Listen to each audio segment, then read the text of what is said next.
Welcome back to We Watch Movie. I'm Mike. I'm Jay. And it has been cracked. I've heard it from the sun asunder. It was the perfect opening timing. For what? The opening of the can. Oh, yes. Because I'm a punk rocker. Yes, I am. have you put that on your playlist? Is that what you did after Superman? It was right after I saw the movie. Did you need to even ask? I think that song's old. I think it's like a 70s or 80s song, I think. Yeah, it was like, I think Iggy Pop was doing something with Iggy Pop. I don't know the band, but it was Iggy Pop.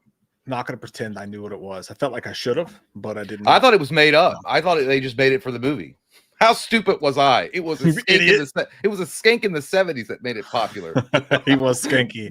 God, that like Iggy Pop is the definition. Webster's dictionary of when you say skank and looks like and smells like pee. Iggy Pop is the picture that pops up. Yeah, dude. And like, if you didn't already, he's a great guy, but I'm just saying. Yeah, if you didn't already know from his career that he was skanky, then the Crow City of Angels definitely filled in those blanks for you. Yes, it did. Yes, it did. That song gets stuck in your head, dude, and it just won't go away. It's worse than that Jay Sean song, Down. Don't do it. I'm a punk rocker. Okay, you can do that one. You know what got stuck in my head, dude? I watched for the first time the other night, and I was really kicking myself, dude, after I started watching it, because somebody who'd even seen it, I got water all over my thing. Somebody who'd even seen it told us they were like, it would be a great commentary for you guys to do. But you know that we watched the trailer for it, though, that friendship movie with Paul Rudd, where that dude was super weird. I watched it just on a whim on HBO Max, man, and oh my God, dude. That movie is so funny. It would have made. We should still do it at some point, but I wish we watched it together because it's like I Love You, Man, but like stalkerish kind of. And it's so funny. It's so awkward. Like it'll have you crawling up the back of your couch. But there's a song in there. You saw it in the trailer when they start singing to each other. The dude starts singing, and he's like, what's the song? Oh man, now I got the Down Down Baby song stuck in my head. I tried to get you out of it because I did the I'm a punk rocker. Yeah, but now that's all I can.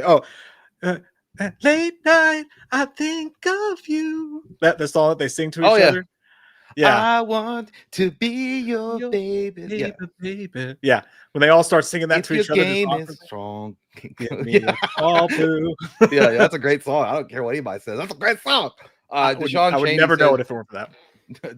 Jay looks like he just had an interview. Yeah, I did with 3C. You could become an intern over there. We'll see how that goes. Good luck. I hope you get it. No, I didn't want to wear a hoodie. It was a little warm in here, and then I was like, it's been a minute. Yeah, it's been a minute since a senior in college shirt. I didn't even notice. Yes. Babaton says, go Jay. After you, Babaton. Baba-san. Oh, check this out. Check this out and see what you guys think about this. Show it to me. Did you see about this? WB rejected Paramount's first bid, but it's prepping another. This is not good, I don't think. An update on the ever-shifting Hollywood landscape. That we have Superman saying, "Let me out, I've got to poop." We first alerted you in September that Paramount, backed by the wealthy Ellison family, was making moves to acquire Warner Brothers. It's a merger. Get that kid off that mop. I know. It's a merger that would dramatically alter the currently struggling Hollywood landscape. According to Bloomberg's reporting over the weekend, Warner Brothers Discovery rejected Paramount's first bid of roughly $20 a share. Insiders say the bid was too low. Warner Brothers is coming off a highly successful summer, which is more than the most studios can say. It started with the Minecraft movie that was a monster juggernaut, which neared $1 billion worldwide. Then they had hits like Sinners, Superman, and Weapons. Warner Brothers Discovery is valued at $42 billion. Paramount stands at about $18.5 billion. At a Los Angeles Bloomberg Screen Time conference, Paramount CEO David Ellison didn't comment on the bid, but did say, "You actually need more content to yield more engagement, and my wiener is huge." Paramount recently acquired the right-leaning Free Press to bulk up its news sector. Warner Brothers Discovery already had public plans to divide itself into two companies by April of 2026, according to the LA Times. I did remember this. Warner Brothers would be HBO Max, its IP library of the studio lots in Burbank. CEO David Zaslav would continue as the leader of that arm. I don't think that's a good idea. The other portion would be called Discovery Global and consist of the company's traditional cable television channels. Gunnar Whitefields would head the script. Paramount bid would be for Warner Brothers Discovery in its entirety. So here's the question. What do you guys think about that? That Warner Brothers could potentially be bought by Paramount and own all of it. I think that would be a terrible, terrible, holy shit, bad idea. No, I don't know. I mean, why is it a bad idea? Why? Have you seen what they've done to our beloved Star Trek? Have you witnessed this? God, yeah, dude. It's all, no, dude. I don't want Paramount touching Warner Bros. I mean, it's not like Warner Brothers is already in trouble anyway with how they've handled their DC universe so far. But Paramount will come with a whole new slew of problems by introducing it into that world. I guarantee it would be wrecked. It would be awful. Now they haven't everything they haven't done. To be fair, though, I mean, like everything they've done has not been terrible, right? They have not everything, but dude, but the guy that like they just released the trailer for the new Star Trek Academy. It looks like pure dog shit. Doesn't even look like Star Trek. The guy that's running that show is garbage to me. I just don't think I don't remember the showrunner's name from that they let him take over Star Trek, but it's so far removed from Star Trek. Strange New Worlds is all right, but they've had to tone down a lot of stuff because it's gotten real out there, not in a good way. But I think that the problem really comes down to the fact that if you have Paramount owning Warner Brothers, that's one mega company that controls a shit ton of IPs, and then there's no competition. You know what I mean? It doesn't. I agree. It doesn't breed any kind of competition. Therefore, you're not going to get any type of good moves by studios to make their product better. It's just what happened to WCW when it was absorbed by WWF. Yeah, no, I agree with that part of it. That's the part that I'm totally like, hell yeah, because it's if they do it, then their friends will do it, then two more friends will do it, and then they'll tell two friends. And like, I mean, if all of it conglomerates into one, then you end up with a monopoly and not the board game. But yeah, like that's a big problem, dude. I don't want to see that happen. And also David Zaslav does reeks of douche. So I don't know if I wanted him in charge of anything. I just don't trust that, dude. I don't like the idea that like a major company like Paramount would own everything like that. Like I don't like Disney owning all the shit they own. Yeah, I totally agree with you. I'm trying to figure something here out right now. I'm trying to pin a comment, and it won't let me do that. But we could have Star Trek Batman stuff. No, but we can have baseball stuff. That's not good enough. I don't care if Captain Kirk beats fucking Bruce Wayne and they go up to a spaceship and like talk about bats in outer space. I mean, it sounds cool, but I don't want to see it. I'm telling you guys.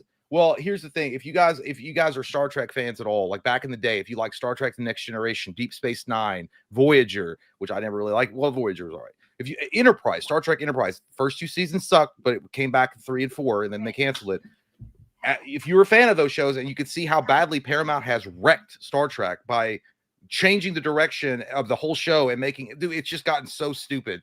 Then you already have kind of an understanding of what they would do if they got their hands on something like Superman or Batman or those properties. And we think we have it bad now under Warner Brothers. Wait till the alcoholic stepfather gets home after a bad day at the factory. He's going to beat shit out of us. That's, you know what, Paramount is like Robert De Niro in this boy's life. Like, sure, like Leonardo DiCaprio and his mom had it bad when they were like single and always running around, but then they got with Robert De Niro, and it was a whole different world of pain. Yeah. Well, the only thing I'm thinking though is like, you do your mind when you talk about Paramount and Warner Brothers coming together and fingering, you do think Jason Freddy, but then again, nope, can't go under there. Nope, out, cat, out. There was well, I'm not going to say that yet, but you're doing a Monica Lewinsky moment. You can't, honey. No, Bill. Wait till the camera's off. Nope. But no, I mean, neither of them have total control of either of those characters anyway. And so, like, you know what I mean? Like, well, I just think it would turn into Freddy versus Jason anyway. Well, the thing is, James Gunn just got started. I'm not, and people have their disagreements about where James Gunn may go with this universe, but I feel like it's on shaky legs as it is. And now you're going to have it would be a giant shakeup. A merger of that magnitude would be huge. And then what would happen? Are they just going to go in and let James Gunn be James Gunn and continue doing what he does? Or are they going to come in with their own writers and their own ideas, which 100% they will, and they're going to fuck it up even worse? I'm just saying, I don't like the idea of it all being under one umbrella. I think that's a terrible idea for business, and it's not American. It's not American. It's not capitalism. Guys, well, it is. Actually, it is capitalism. They just had more money, they bought it, but I don't like it.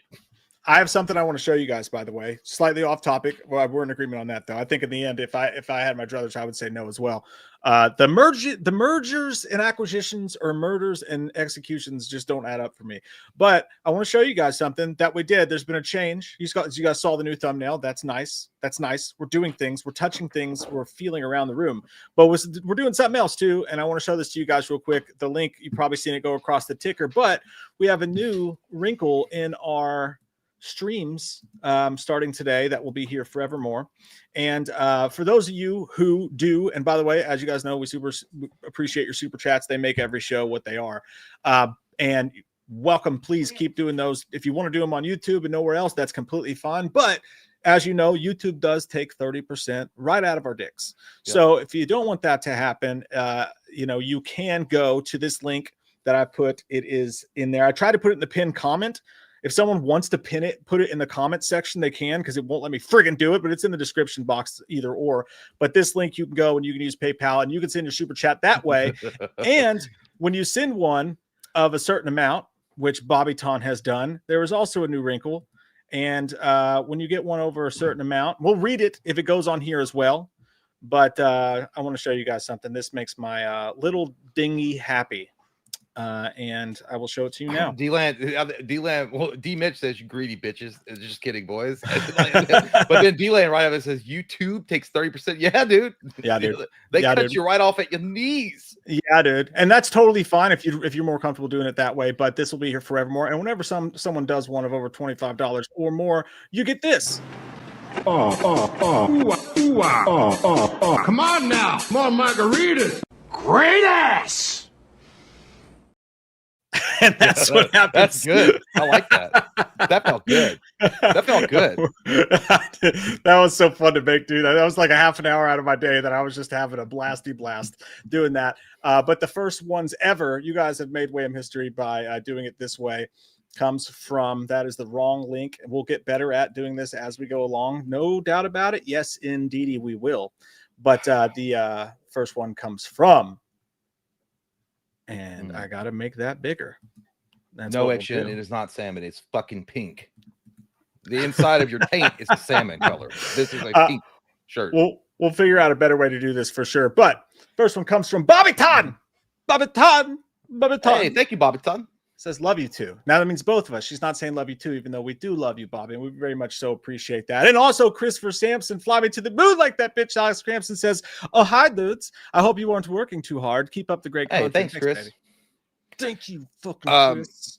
By the way, speaking of canteen, I had an idea, and then I was like, fuck, this guy already did it, and he did it better. There was a comic book, and I think we might have covered this before. I don't remember, but there was a comic book of Halloween that linked together Curse of Michael Myers and H2O. Did you see this? I think it was by Chaos Comics. Yeah. I'm pretty sure that we've done a video on but that. This guy, well, the guy, I mean, I didn't watch the video, but he had a pretty good amount of people that had viewed it. But I was like, God damn it. I was like, maybe I just swoop in. No one knows I'm there. I rob his cracked blind, and then I back out and use it for our video, our show. And then I realized what the problem was, though, is I was like, there's only one site I can go on to, and that would be able to share this, because what my idea was to go through the comics together and go through each panel and see how it all plays out. That'd be kind of cool. But the problem is, it was on a website called Free Comic Book Online, and I'm not sure if it's what we would call legal in the ports of St. Ames. I don't know if it's a swashbuckler type of community that uploads comic books over there, and if we get in trouble. So I was like, I don't think we could do it. I would be cool to be able to just sit. I don't even think we could get away with it on Patreon, because maybe we could do it for Halloween. But yeah, so I was gonna say that's every time we've ever done a script or a comic book review, like on the channel of a Halloween comic or something. What we do is when we get together and we do the video, you and I talk about it, and then I go to that site and I take the pictures from it and I blur out the words, because if you blur out the words, you're allowed to show it. So if we do it that way, then I can blur out the words and put an edit on, and we can do it that way. Okay, well, sure. There's a bunch of Halloween comics. Some I guess we will not be sailing with Captain Crunch and the Merry Crew this evening. Also, that's one of those sites that has those ads that you never know. Dude, I know there's a lot of cartoon titties and ass shaking going on. Yeah. Like they promote some kind of anime wackadoo stuff over there. I'm not saying I was looking at it, but I was. I couldn't help it. It was right in my fucking face. Her big fat jiggly ass was just shaking it. And I'm like, what is this cartoon? I want to know, not because I want to watch it. I'm gonna watch that. It's like it's got all those ads that are like, bet you can't not come in 15 minutes and 30 seconds or whatever, and it's some monster like tearing apart some small woman. Yeah, it's like, hey, it's crazy, dude. Hey, you small wiener. No problem. It extends. With Yeah, Z. it's like a tube, and it goes yeah. from like a bean to like a corn stalk. It's But it gross. would be. I wish we could do something like that, dude. Because that idea was interesting as shit. I just saw the title of the video of that guy that made it of that comic, and I'm like, dude, that would be so awesome. Because that's a great idea. Like that sounds like something that could be made into a movie if they wanted to. They could go back and do a bridge between Halloween 6 and 7. Yeah, no, I think that I swear to God that we've done that one before. I swear to God that we have, but maybe we haven't. I have to go look at it. But either way, we're looking for content to do on James Saturday. Janowski says yellow belly egg sucking gutter trash. It's like, are you quoting Back to the Future Part 3? Because what he actually says, he's like, goes, nobody calls me Mad Dog, especially not some duded up yellow belly gutter trash. How dare you? How dare you? Duded up. How dare you say that about well, my mother? Why don't we go through AI Sora and look at all the weird videos that are out there? Have you seen the new Michael Jackson ones? They're fun. No. But dude, I seen something that I have to show you at some point tonight. Don't let me forget, because it's an AI thing, but it's the funniest thing I've ever seen in my life. And I swear, if someone in this audience doesn't piss themselves watching it, you know what? I'll just show it to you right now. Well, here's what I won't do. I won't watch the Robin Williams ones because those are weird. Like those are really weird. And I felt bad for the daughter because they're like literally sending her videos of an AI Sora of Robin Williams. And it sounds just like him saying, I just wanted to let you know I miss you. I'm like, that's fucked up. That's crazy. That's actually dark. But I would watch the Michael Jackson ones, like where he's in a Pizza Hut and he steals someone's pizza and he's like, it's mine. Oh, Jamal. Like, dude, and then they got one where he's like in a Braveheart. Dude, it's so funny. Dude, I think Michael Jackson almost he was so famous and so big it almost supersedes. It's not as dark. You know what I mean? And it's, I don't know. But yeah, doing the Robin Williams thing and sending it to his daughter, that's kind of messed. That's a lot of messed up. Well, there's a lot. Yeah. And people like misconstrued the story and told she was like, I don't want people making those videos anymore. That's not what she said. What she specifically said was stop sending me those videos. Yeah, exactly. Which I mean, that's cool on her. She wasn't like saying, hey, if you want to have fun and do your thing with Sora, go ahead and do it. That's weird, but don't send me that shit. Exactly. So dude, this is AI. I just want to tell you guys full frontal. This is AI, but it's the best use of AI I've ever seen in my life. So take this in with your full hearts and minds, please. Is it the Jesus sermons? No, dude. It's this girl who just does parkour around her house. This is AI. Yeah. Woo!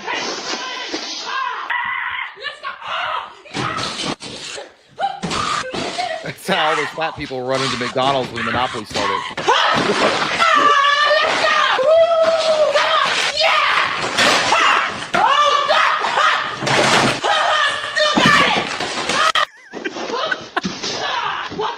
Dude, it's what she says when she's doing. It's like, watch out, still got it. All right. It's scary how good AI has gotten. Oh, like the movement's still a little janky in certain parts. You can see it, but dude, I'd say in another 6 months to a year, it's going to figure that out. I just watched an AI video, I think using Sora 2, where it was like it was a Superman type of story, and we've seen this before, where Superman goes evil and the Justice League have to unite to beat him. But it was Christopher Reeve Superman, and it was like old school, like Michael Keaton Batman united, and it looked good. Even some of the fight sequences were still janky, but it's just a matter of time that it's going to get all ironed out, and then we're all going to be cyber fucked by Skynet. So an interesting thing came out of that. Jason Blum did an interview a while ago. And Jason Blum, in the interview, they asked him about AI, and he was like, look, AI is here to stay. He was like, if we just, as an industry, bury our heads in the sand and pretend it's not there, then everybody's going to pass this up and we're not going to have an industry anymore, basically. Yeah. And that's fine. I understand what he's saying. He's like, we need to use it ethically. And which, by the way, who trusts a corporation when they say we're going to use, don't worry, we're going to take care of this thing. Who trusts anybody? I don't. But the thing about it is, right after that, he said, he goes, the consumers don't care if what they're watching is AI or not. And I was like, fuck no. I mean, right there, dude. No, I think it depends on what it is. And then I also think, there's a lot of moral grandstanding going on. I will say that. And a lot of people acting like they're holier than thou and casting stones in glass houses. And they're full of shit. They're just doing it to get points on the internet and get some clapbacks. But to be honest, you wouldn't know fucking shit if it came out tomorrow that your favorite video game was getting a new AI update where they were going to have real-time rendering graphics, there was and like DLC that was instant, like people wouldn't give a shit. I'm just saying, like, yeah, I understand you don't want to take away the jobs of artists and graphic designers and stuff like that, but to act stupid and say it's not gonna stay and that studios aren't seriously and realistically looking into how to utilize it, you're out of your fucking mind. Take your finger out of your butt and stop smelling your own fumes. You fart. See, dude, I think you're 100% right, dude. There's a ton of people grandstanding on it and virtue signaling all the words for it for sure. And I'm like, sometimes it's ridiculous, guys. Like, it's here, they're using it, you're not stopping anything, and like attacking people for it. However, the question was specifically in regards to an AI actress called Tilly Bloomtits or something. I saw like that. Yeah. And if you're talking about replacing human beings and human being emotions in movies, we will fucking care. And here's the thing. If anybody can go on their computer and type in what they want the actress to do, why the fuck do we have to pay for a movie ticket to see your movie? We don't. We could just make up our own. Now, when someone uses it and when a band uses it for a flyer, I really don't give a shit, dude. That band didn't have money to go pay someone on $5 or $25 for it anyways. You know what I'm saying? And there's things that can be used good for sure. But yeah, to say that the consumer doesn't care is just fucking tone deaf. Well, I think that as long when you're not using it to replace people, it's fine. But if you're going to use it to enhance a movie or enhance a video game, that's what I mean. No, I'm sorry. Strike that, reverse it. What I meant to say, it's fine if you're going to use it to enhance the video game or the movie, but if you're going to use it to replace people, that's what people are worried about. And obviously it's going to replace jobs, and that's what people are really concerned about as well. But it's just one of those things that you can't really like demonize someone for using it when it's already here. Like it's like going to McDonald's and screaming at someone for eating a cheeseburger. You know what I'm saying? Like, we already eat animals. Like, if you choose not to, you can. But trying to cancel some content creator because they were just making a silly picture is really stupid in my opinion. So there's ebbs and there's peaks and valleys. Take it or leave it says they are definitely going to use it to replace people, though. I mean, well, they will. I mean, I think that you're right. I think certain jobs in the industry are completely gone. I think that call centers will be completely replaced by AI. I don't think there will be a job available any longer in call centers because AI could do it faster. They don't need to sleep. It's 24 hours. There's no need to pay them. I mean, it's 100%. I think that automation for certain types of fast food jobs will definitely happen, as far as like AI just taking over orders and not having to worry about having human interaction. I think that's going to happen. Yeah, I mean, there are problems with it, and there is a slippery slope, like someone mentioned earlier in the chat there. But again, I think that if you look at it as a tool to use to better certain things, I think it's a good thing. I think but again, it's just how you use it. The reason I even brought it up, by the way, is because Scott Derrickson, there's a little bit of drama, I think, going on behind the scenes. AI strippers, 100%. Yeah, that's what I'm saying. Like, use it for what that lady did, just to make a joke. Like, obviously that lady can't run around her house. She's not replacing any fat parkour artists who break their necks on their washing machines. So, but it was just a funny thing. So like it's like, I don't understand what you're upset about, or for someone using it for a picture or something like that. But yeah, when it comes to, and that's the thing, someone mentioned they did an Eminem remix with AI, and that to me, it's like, yeah, okay, you can do it. I'm never going to connect with a piece of music that AI made ever in my fucking life. The reason I connect with it is because it comes from a human being who went through those fucking things.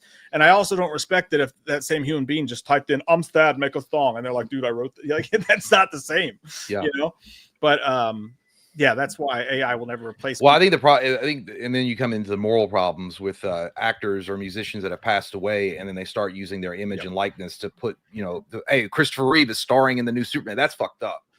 Yeah, but is it? But would people like? What if the Reeve family were like signing off on it, and they were okay with it? And there will always be someone in almost every family who's willing to make a few bucks to sell out their uncle. Maybe they would. I mean, I'm not saying they would. They probably wouldn't do it, but I'm just saying, what would people have a problem with it then if the Reeve family were like, no, we wanted that, we wanted to honor it. But I mean, I don't think it's digging up his digital bones and putting him out on the fucking big screen is like honoring his memory. But if they were okay with it, then how would anybody else have a right to say shit? Yeah. Well, yeah. I mean, that's true. It's not like you can ask him. I mean, that's the moral, but that's the moral conundrum. Because do we have a right, if the family's okay with it, to say anything?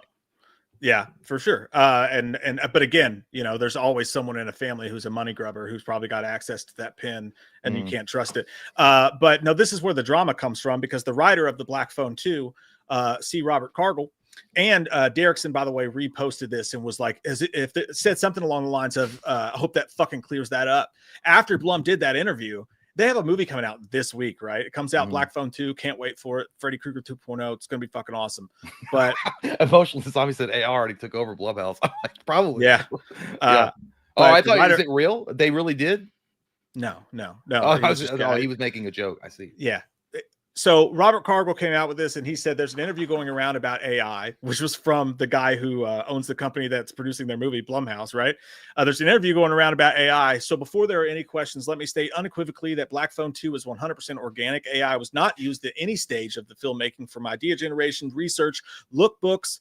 I don't know what a lookbook is. It sounds like some Blue's Clues shit, but writing, on-screen images, anything. We're old school and love it. Oh, yeah, there was Scott Derrickson, for the fucking record. Like, they're pretty pissed, I think, that Blum came out and was like, I like AI. You know what I'm saying? It sounds like there's a little bit of, just like there was with him and Michael Landon with some of those Happy Death Day movies and shit like that. I don't think it's wrong. Listen, I like AI. I don't think AI is the problem. I think it's the people that use it. They're the problems. If you use it wrong and you use it immorally, then yeah, it's something wrong with it. Like, obviously. And there's nothing that this world. I don't think there's there's nothing inherently evil about AI. I think get up on your high horse and like bark at people and say, you piece of scum sucking shit. How dare you say you like AI? It's not like he said, hey, I think we should give kids crack in Africa. Yeah. No one said that. Oh, that's it.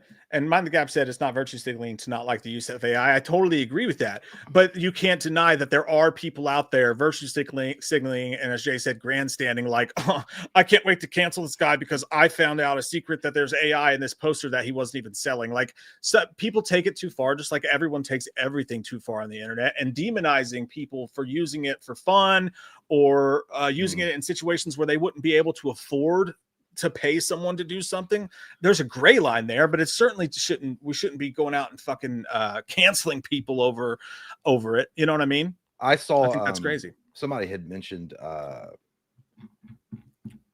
that James Earl Jones' family signed off on using his voice for some kind of a Star Wars thing, and he's like, these things are just going to happen, which they are. I mean, that's just the reality of it.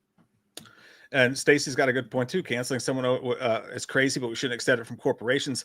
It's just the thing, though, man. It's just like it's like going into McDonald's and yelling at McDonald's because they sell meat. The whole world's eating meat right now. I mean, like, everyone uses it. Like, so, like, it's hard to do that. But I get where you're coming from. I don't think that AI should ever be used to replace actual writers or actors on films or musicians in songs or anything like that. I don't think that should be allowed.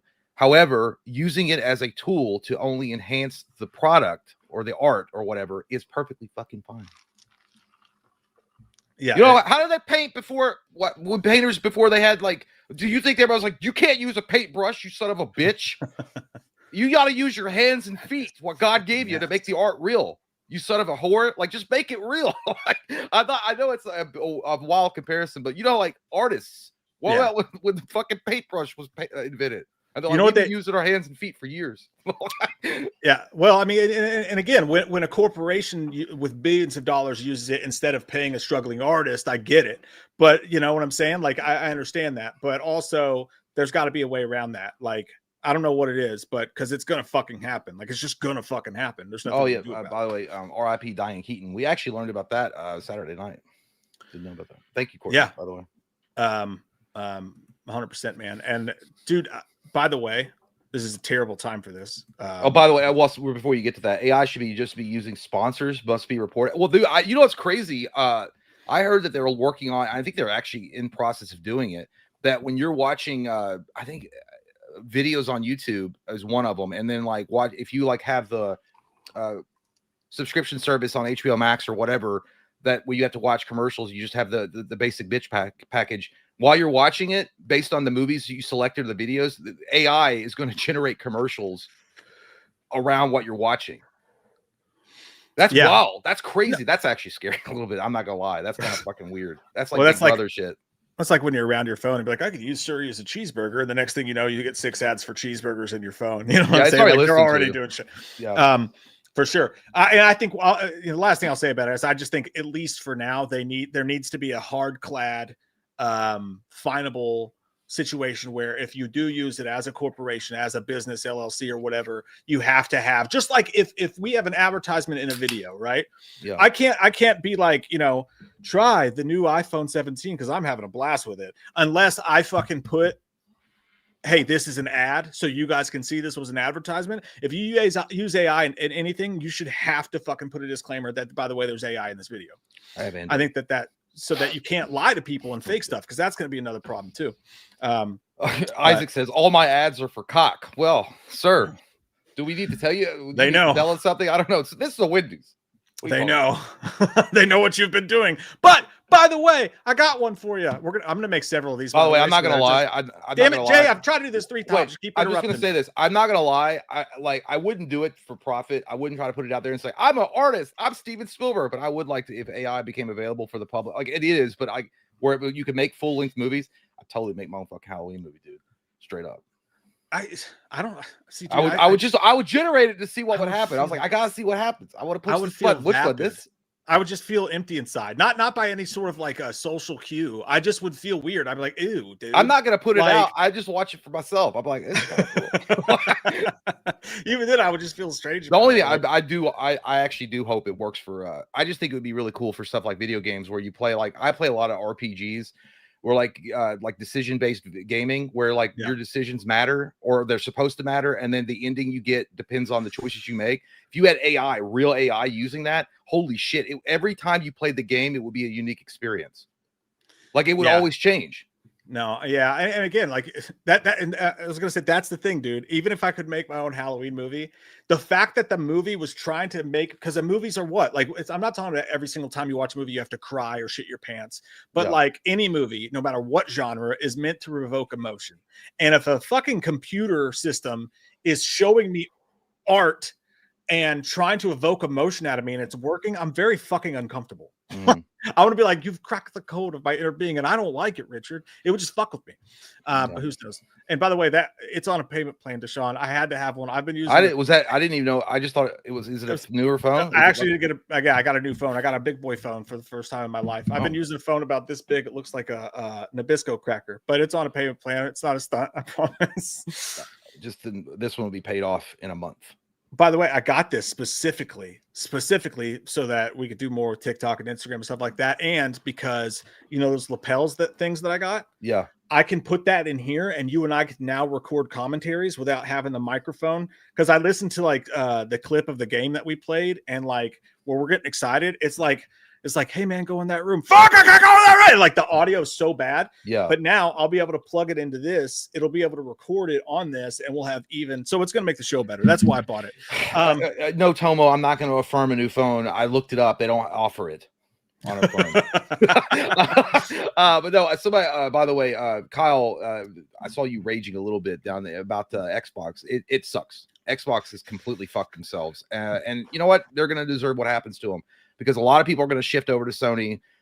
We talked about it briefly about Xbox raising their prices on Game Pass by $10 and now it's $30 a month for some bullshit.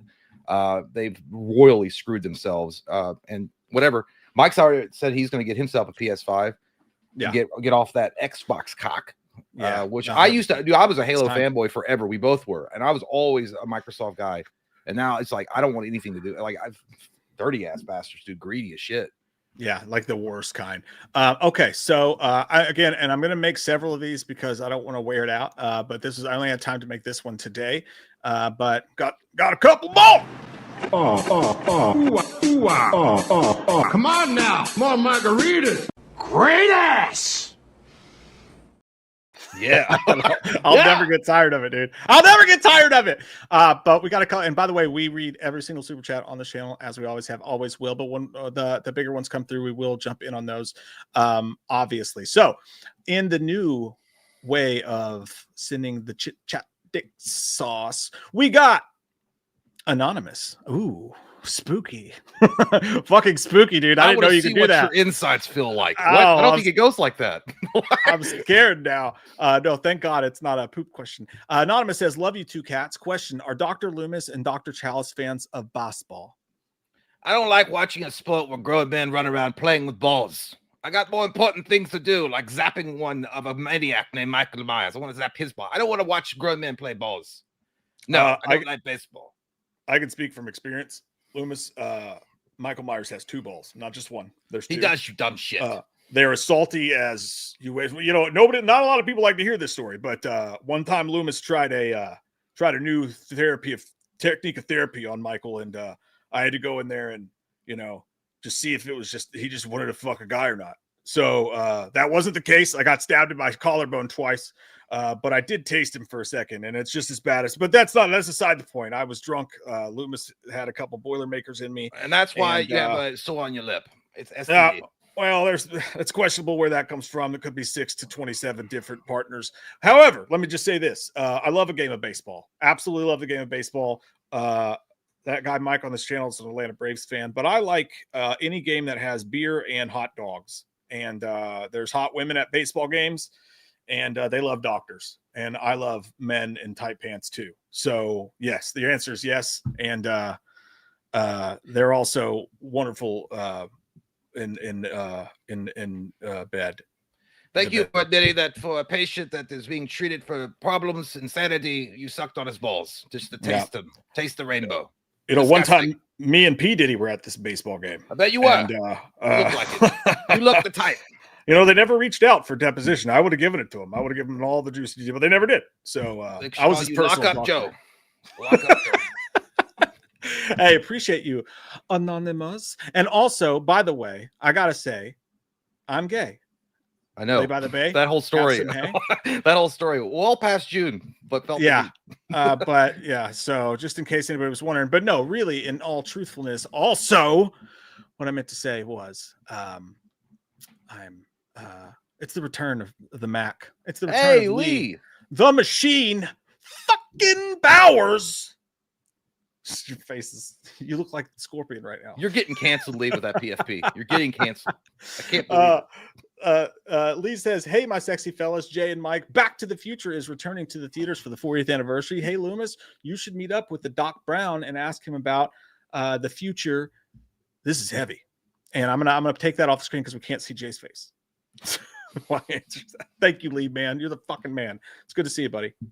How about no, Lee? I'm not going to be talking to Dr. Brown is a goddamn fictional character in a DeLorean. Okay, there's no need. I'm not going to talk to him about the future is heavy. That's stupid as hell. What you need to do is talk to an employment agency and stop with these dumbass comments. What are you talking about? I'm tired of that shit. How's the monster truck going? By the way, you know what? I'm going to do it next time. I've got this thing set up, but that for the camera, but it's way over here. I don't know. I'll fix it later.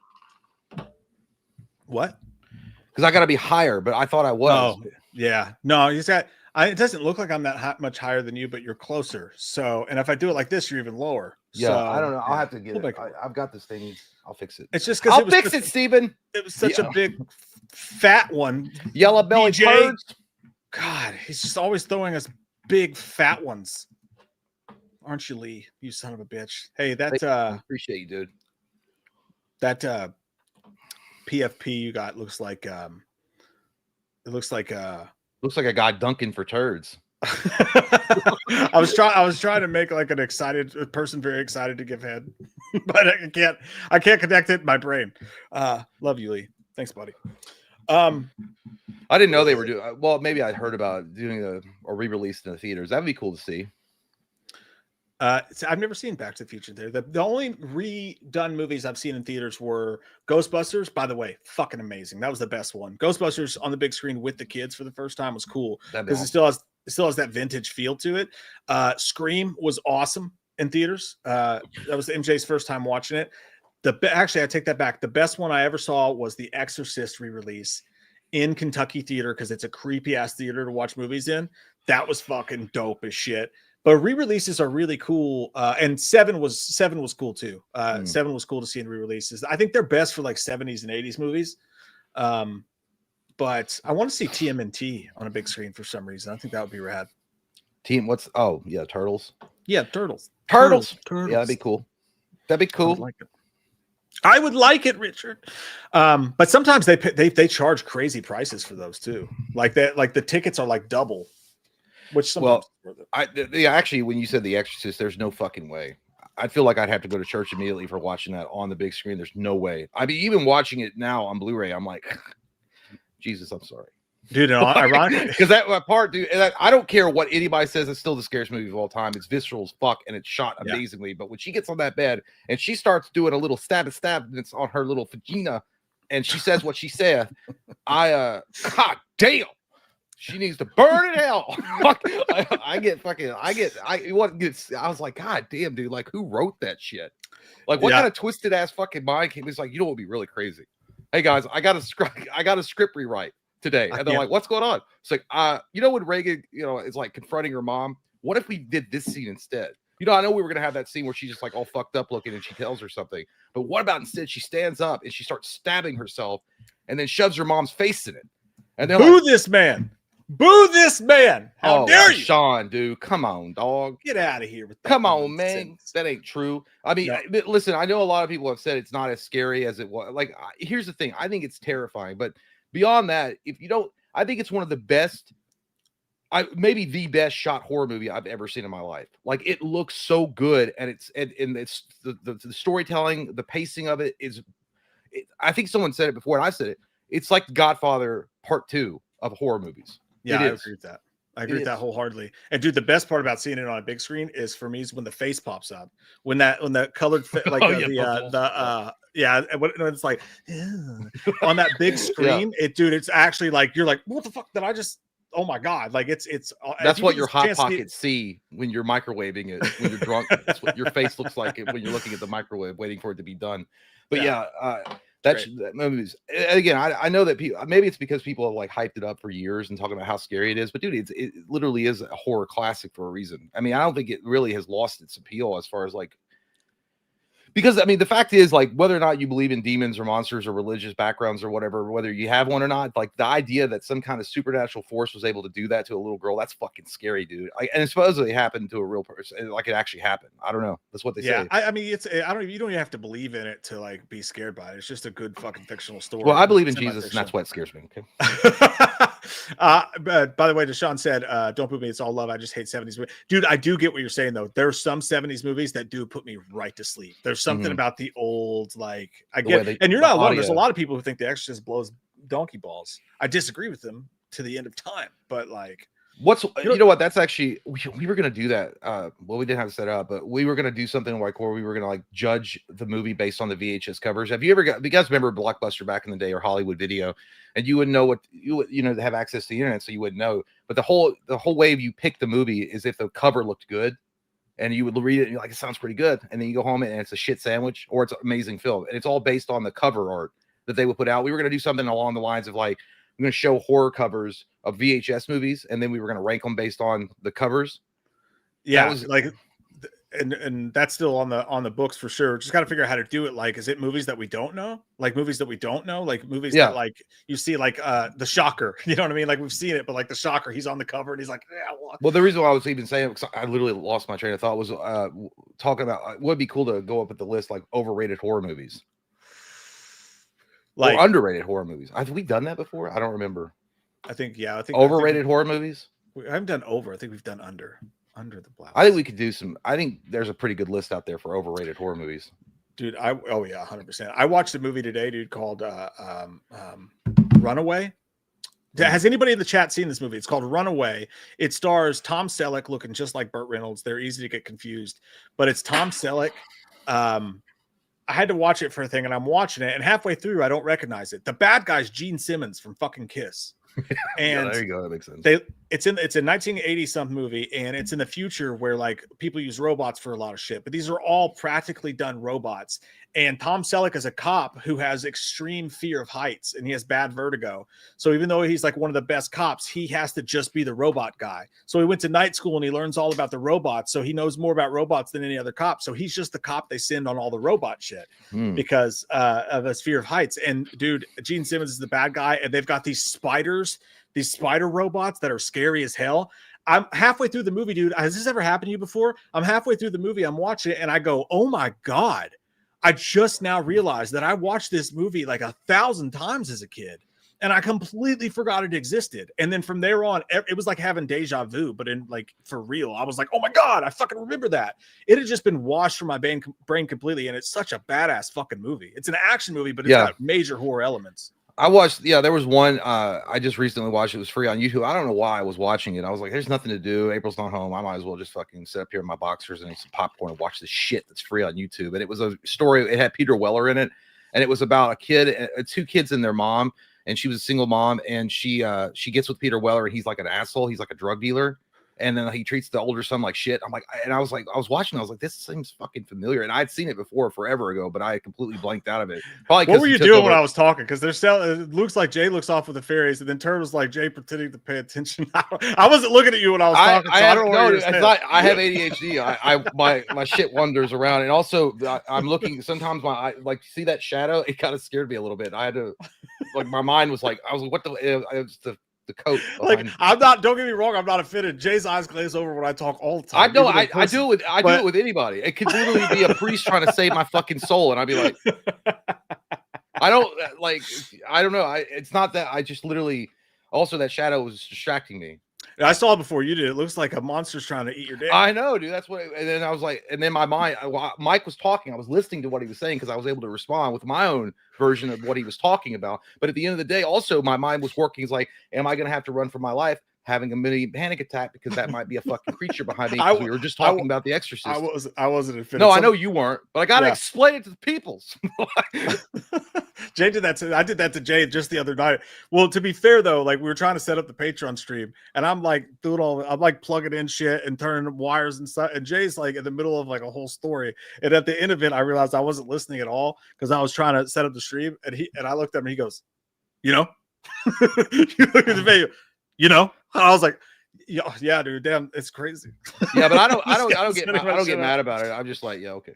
We both have ADD, so we know how it is. Like, it's fine. My wife does get mad about it, though, dude. She's like, she'll go, and I'll go, what? And she'll go, God damn it. And I'm like, well, no, what'd you say? She's like, you know what? Just forget it. Dude, I hate that shit, too, because that's what happens with, like, I'll be playing a game or something, and April will be talking, okay, and I'm on a raid, guys, all right? It's DC Universe Online. It's an MMO. It's a big deal. I'm on a raid, okay? I can't just break for fun. Ironically, I think that's what you were talking about when I wasn't paying attention. Yeah, that's fine. That's okay. You can glaze over on that. I understand. I wasn't expecting you to share my passion for it, but I was, like, saying, but when she's trying to talk to me, and while, you know, I'm in a raid, okay, it's we're 30 minutes in and we keep dying to this boss. We keep getting wiped. We got to figure it the fuck out. And you're sitting there talking to me about your plans for the weekend. I don't care. Go cheat on me. What are you talking about? And then she'll be like, hey, so she'll be like, so yeah, is that good? I'm like, that's totally okay. She's like, did you hear what I even said? I'm like, yeah, you said you were going to make dinner in an hour. And she said, no, I wasn't talking about that at all. I was talking, you know, something serious, but anyway, whatever. How's it do when I'm playing a game and someone talks to me? I freak the fuck out. I was like, Mom, get back in your hovel. D-Land, that's right, D-Land. Jay doesn't get distracted when he's in the fucking zone. That's what I'm going to start saying right there. I was like, don't distract me when I'm in the fucking zone. No. That should be a t-shirt. That should be a t-shirt for every World of Warcraft player. Don't distract me when I'm in the fucking zone. It should be that fat guy from South Park, like playing the computer. Oh, this is serious shit. I mean this. But no, yeah, I don't mean to do it. It's not like I literally don't mean to do it. Well, also, you had a booger monster over there in the corner, so it's okay. Oh, okay. For real. I was like, what? Speaking of booger monsters, I'm so thirsty right now. I'll be back in 1 second. I don't even have to pee. I'll be like 32 seconds. I have H2O. Hey, Jay's drinking water, everybody. Yeah, he's gonna live. My kidneys were crying out in pain. Okay. Jay yells Diet Coke. Diet Coke. Yeah, I do. I don't talk to my teammates though. That's probably a problem. I just say good game at the end of the mission. I just say GG. Hey D-Land. Tomo says, Jay, any alien news? Are the Borg coming or not? Dude, you know what? I don't bring it up because I know that Mike doesn't really. Some of you all like it, some of you don't. 3i Atlas just passed Mars, and it's on its way to the sun. And they took some. I think the Mars rover took some pictures of the comet 3i Atlas. If you guys don't know, and it's pretty good shit. They haven't released what they found yet, which you know you're not going to get the full truth. If they saw an alien cock sticking out the back of this comet with the mothership on its way, someone found the clitoris. No one's ever going to find that. Even God from damn interstellar space, those answers will never be given. But no, I'm saying you'll never see those pictures. But it's on its way. It should be. If it's so, the rumor, not the rumor. If it survives its encounter or it's like wrap around the sun or whatever, it'll be visible from Earth again in December, while as it's making its way out of the galaxy. You talk about that big green comet. Sorry, it you've been says talking about. Yeah, did 3i gently graze by Uranus? It did, and it was a little unsettling, but not entirely terrible. I thought I was feeling extra horny this month. It must be the cosmos. Jeremy says it's coming to Earth, Jay. Dude, well, you never know. I fucking hope not, pal. You never know. DX or NWO? I mean, NWO all day long. I mean, Wolfpack for life. You know what I'm saying? Not DX. I like DX, but suck. It's the greatest thing in wrestling, though. To be fair, this was yeah, it is, but it got worn out real quick in middle school when every kid was doing it, and you're like, God damn, I don't care anymore. You all sound like fucking losers now. Fuck that is so true. So true, guys. Keep those chats coming. We really do appreciate. Oh, dude, a lot of DXers. Okay. I'm not saying it wasn't a. You know what? I don't care. Hulk Hogan dropping the leg on Macho Man Randy Savage at Bash at the Beach was the greatest moment in wrestling history. It just was. We've talked about that. For now, though, I do want to pop something on the screen here that I teased a little bit in the show. This is a non-topic show. We're just covering movie news and whatnot.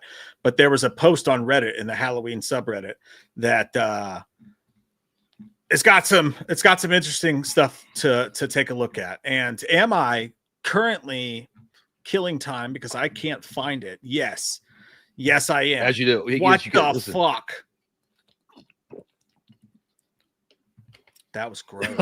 I was hearing myself drink this water, and I've got to go pee in like a few seconds. It literally made me want to pee. Immediately, like it hits Jason the first time. Kidneys are like, what is this? What is this? Did they tell me they didn't take this fucking? Oh no, I got it here. Okay, it's okay. I put it in my favorites. Call them keepers. I'm a punk rocker. Yes, I am. Let me see here. I will find him. I will. So I did see an interview. I didn't see it, but I read briefly about James Gunn talking about he confirmed 100% there was no season 3 of Peacemaker, but that Peacemaker was very important to him and that he was going to be continuing on in films.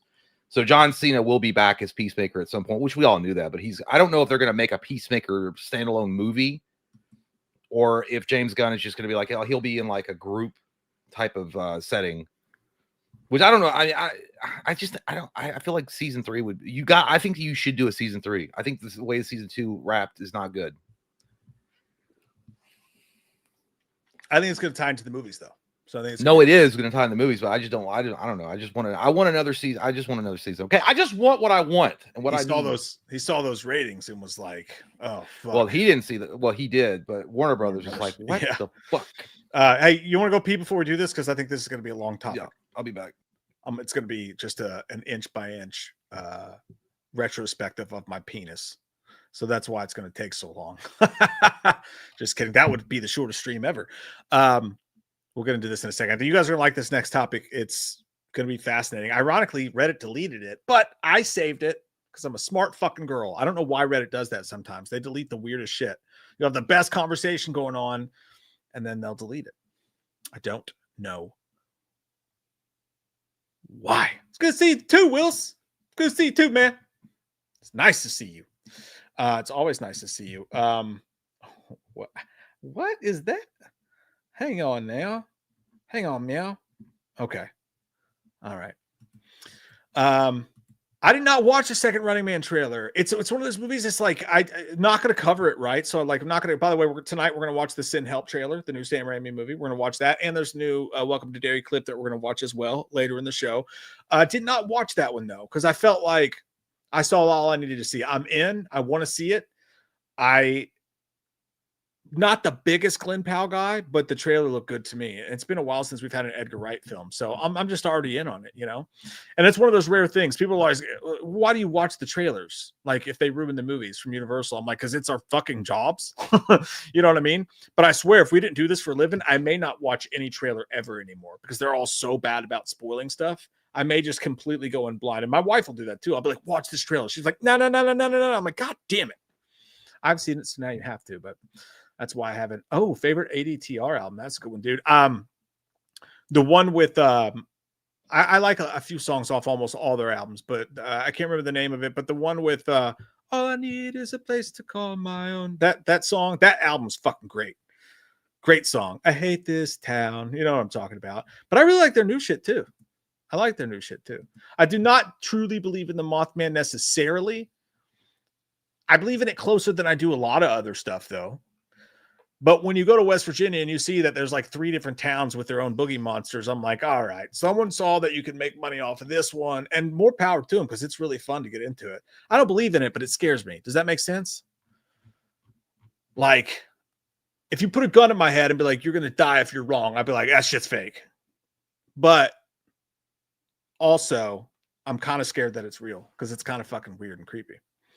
But yeah, Point Pleasant, West Virginia is a fun place to go, dude. They got all sorts of fun stuff to go see, and it's a cool little town. You don't have to deal with all that big city bullshit. Do you believe in Drake May? I rooted for Drake May at UNC, so I hope he's good. But we have a friend who's a Patriots fan, and he texted Jay's brother texted us like, dude, he looked like a god today. And I'm like, dude, you texted me like 2 weeks ago saying that you thought he was ass. So come on. And also, he played against the Saints, so let's pump the brakes. But I root for him. I won't say I believe in him. But again, my team barely beat the fucking Bengals this week, so what are we going to do? I don't know. I'm a punk rocker, yes I am. God, it gets stuck in his head so bad. I do love that about you. You listen to a song, and when Jay wants to listen to a song, he's going to listen to it 572,000 fucking times. Dude, I took a nap today, and I woke up singing it. I dreamed about it, apparently. I was...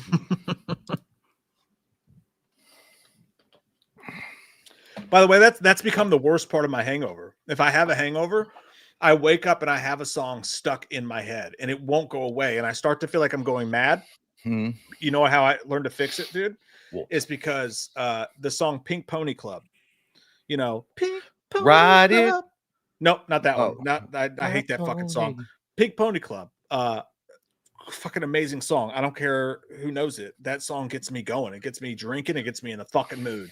I'm gonna keep on dancing at the Pink Pony Club.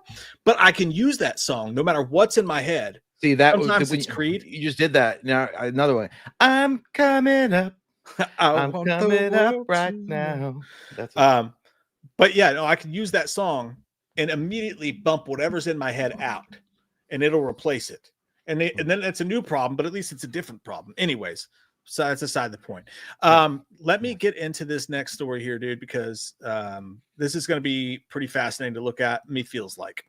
So Reddit, someone posted on Reddit, and they said, I don't know why Reddit deleted the post. I really don't. It makes no sense to me. It must have been a conversation from before. But I thought it would be fun to go through other people's ideas for what the next Halloween movie should be. Okay. The post was basically, hey, I know what's going on.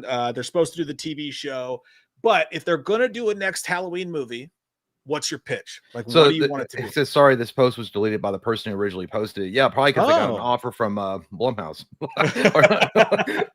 That are on to me. They're fucking trolling Reddit subreddits to find their next writer. I have no idea what any of these answers are. I saved this from the go because I just thought it'd be fun to go through. So let's go through here and judge other people's pitches for the next Halloween movie, starting with BT Bam, who says documentary style film about Michael in Smith's Grove, and it ends with him breaking out. That sounds more. That actually doesn't sound too bad, but it sounds like it would be better suited for a TV show type of thing rather than a movie.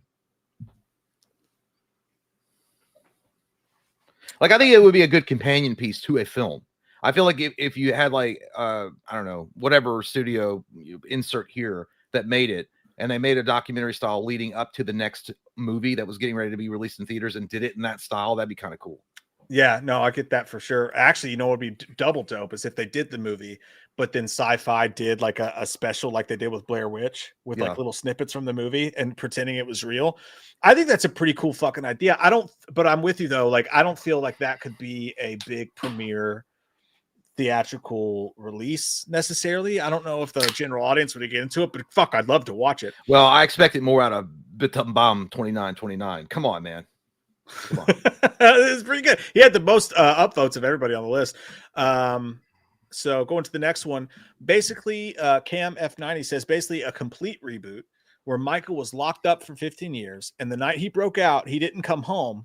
That's the whole point, dog. I'm just kidding, by the way. It's just on the poster. But the night he broke out, he didn't come home. He disappeared, so he's become this urban legend boogeyman where everyone tells stories about him. And for a while, there's been bizarre occurrences around town and in the surrounding areas around Halloween. But this year, he makes his presence known. That's pretty fucking dope. I don't mean to shit in your cornflakes, my good sir. But it sounds like a very similar to. I'm gonna give it to you straight about Jason. It sounds exactly like Friday the 13th in a way. That there's this haunting presence around Crystal Lake, and that no one's seen or heard about Jason Voorhees, period, in a long time. But he's like this myth now, and then he comes back and he fucks up people. Is my audio out? No, that guy's trolling you. God damn it, you fucking fuck! What'd you say again? I wasn't listening because these pieces of shit were lying to my mouth. You eat pieces of shit in your mouth? What? Where else do you eat? I don't know. But no, I just think I said I think it sounds very similar to something like a Friday the 13th type of thing, where the idea behind Jason Voorhees hasn't been seen or heard in a long time. And now because of that, this myth urban boogeyman has built up around him. And then he comes back and does it like he fucks up the campers. It just sounds very Friday the 13th-ish.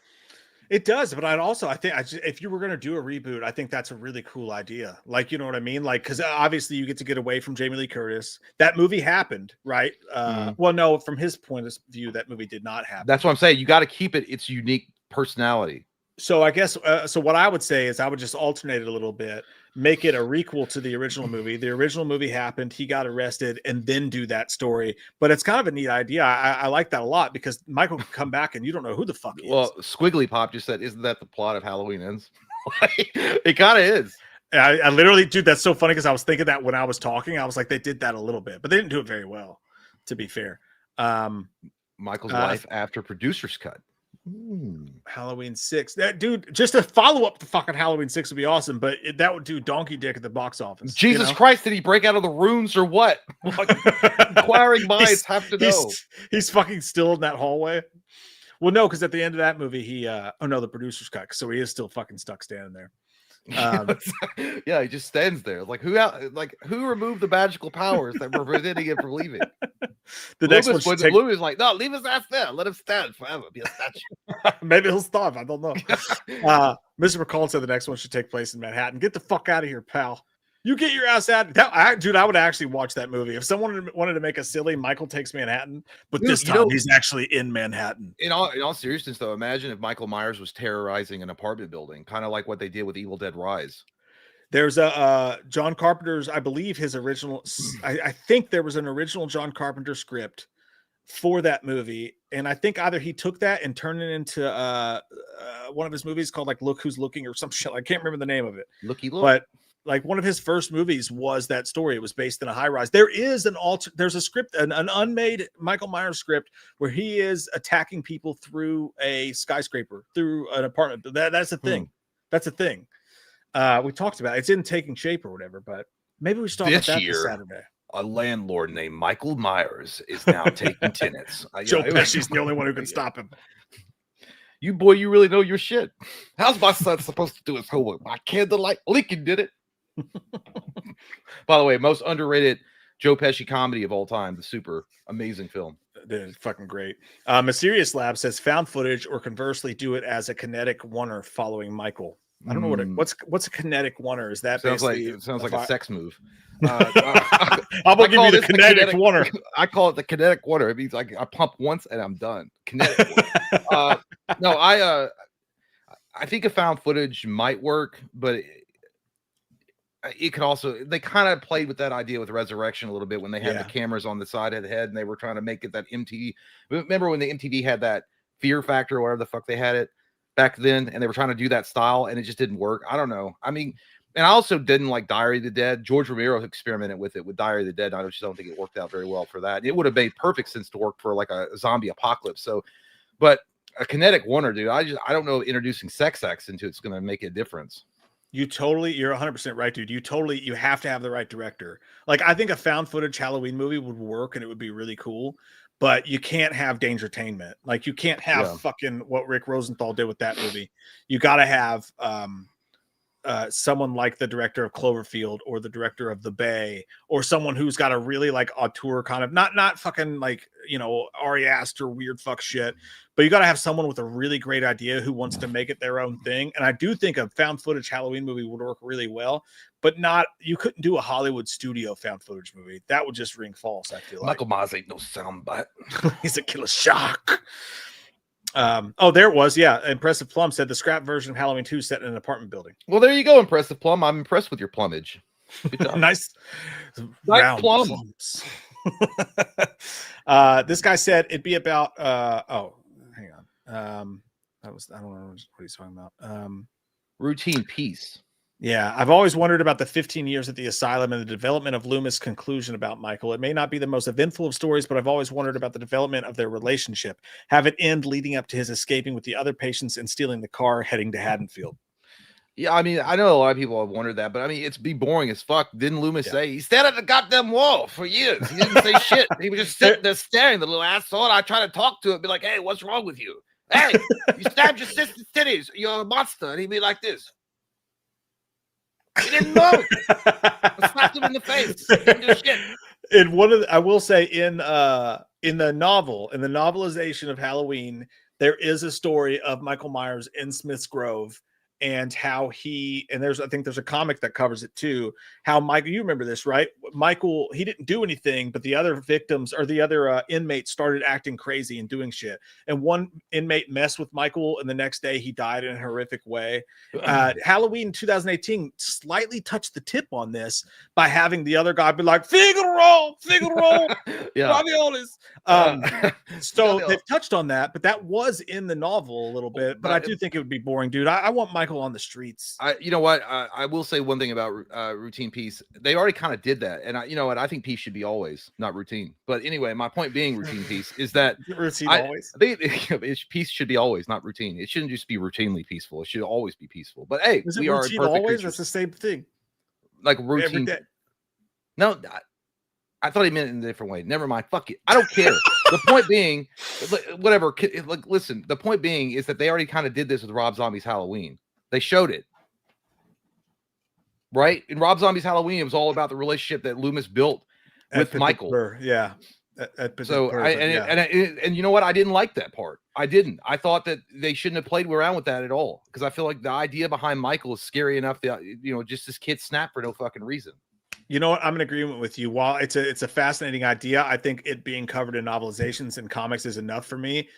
You're right. When they covered it that much with Dag Fairs, I was just like, all right, like it takes away from the mystery. We should never take away from the mystery. I think I agree with you on that one. But it's a cool thought. Fear 730 says, I love the idea of Michael possibly being, I love the idea of Michael being a literal ghost terrorizing Haddonfield like they originally had in 4. I'd probably start building from that. Now, I think what he's talking about is the Dennis Etchison script. He wasn't a ghost. If that's what he's talking about, he wasn't a ghost, but he was purely supernatural. Whereas when he was shot and killed by the police, he grew to like 12 feet tall and was like regrowing limbs and shit like that. That's so he wasn't bitch. A ghost. That's a huge Michael. When you say ghost, I think of him like floating around and shit, which I fucking hate. I don't want that at all. Yeah, I don't like that. Yeah, the booger monster Michael floating around with sheets and shit and clanking chains. I don't like that. I don't like that at all. Love to be watched too. That's kind of fucked up, actually. That's kind of freaky. Love to be watched. That guy's got skeletons. But that guy's got a lifetime membership to Spencer's. 100%. Said Jamie has become an astronaut and Michael follows her into space. You know what? When all else fails and all the cards are on the table and they have nowhere left to go, you send them to fucking outer space. It worked for. I like Jason X. I don't give a shit what anybody says. I like that movie. You know what? That's if you're gonna make an AI Halloween, do that. That's what AI would come up with.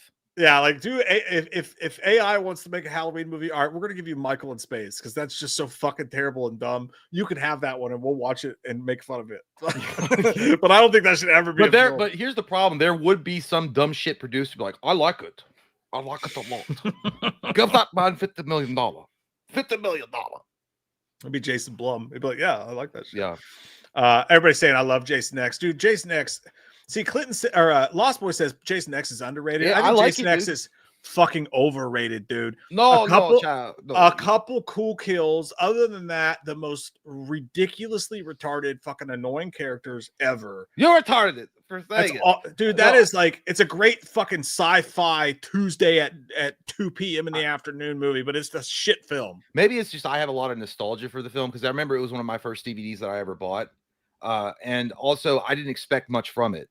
You know, it was literally Jason in outer space. I'm like, what the bullshit is this? And then when I watched it, the opening sequence of that was actually done really well, where they were studying him with the government, like having kidnapped him. I was like, that's smart as fuck. I'm like, this motherfucker regenerates. It's like, we got to figure out why and then make our soldiers badass. And then some dumbass forgot to turn on some of the cryogenic freezing process that got messed up. And then he broke out and he went to space, and there was an android that was hot and that her nipples kept falling off.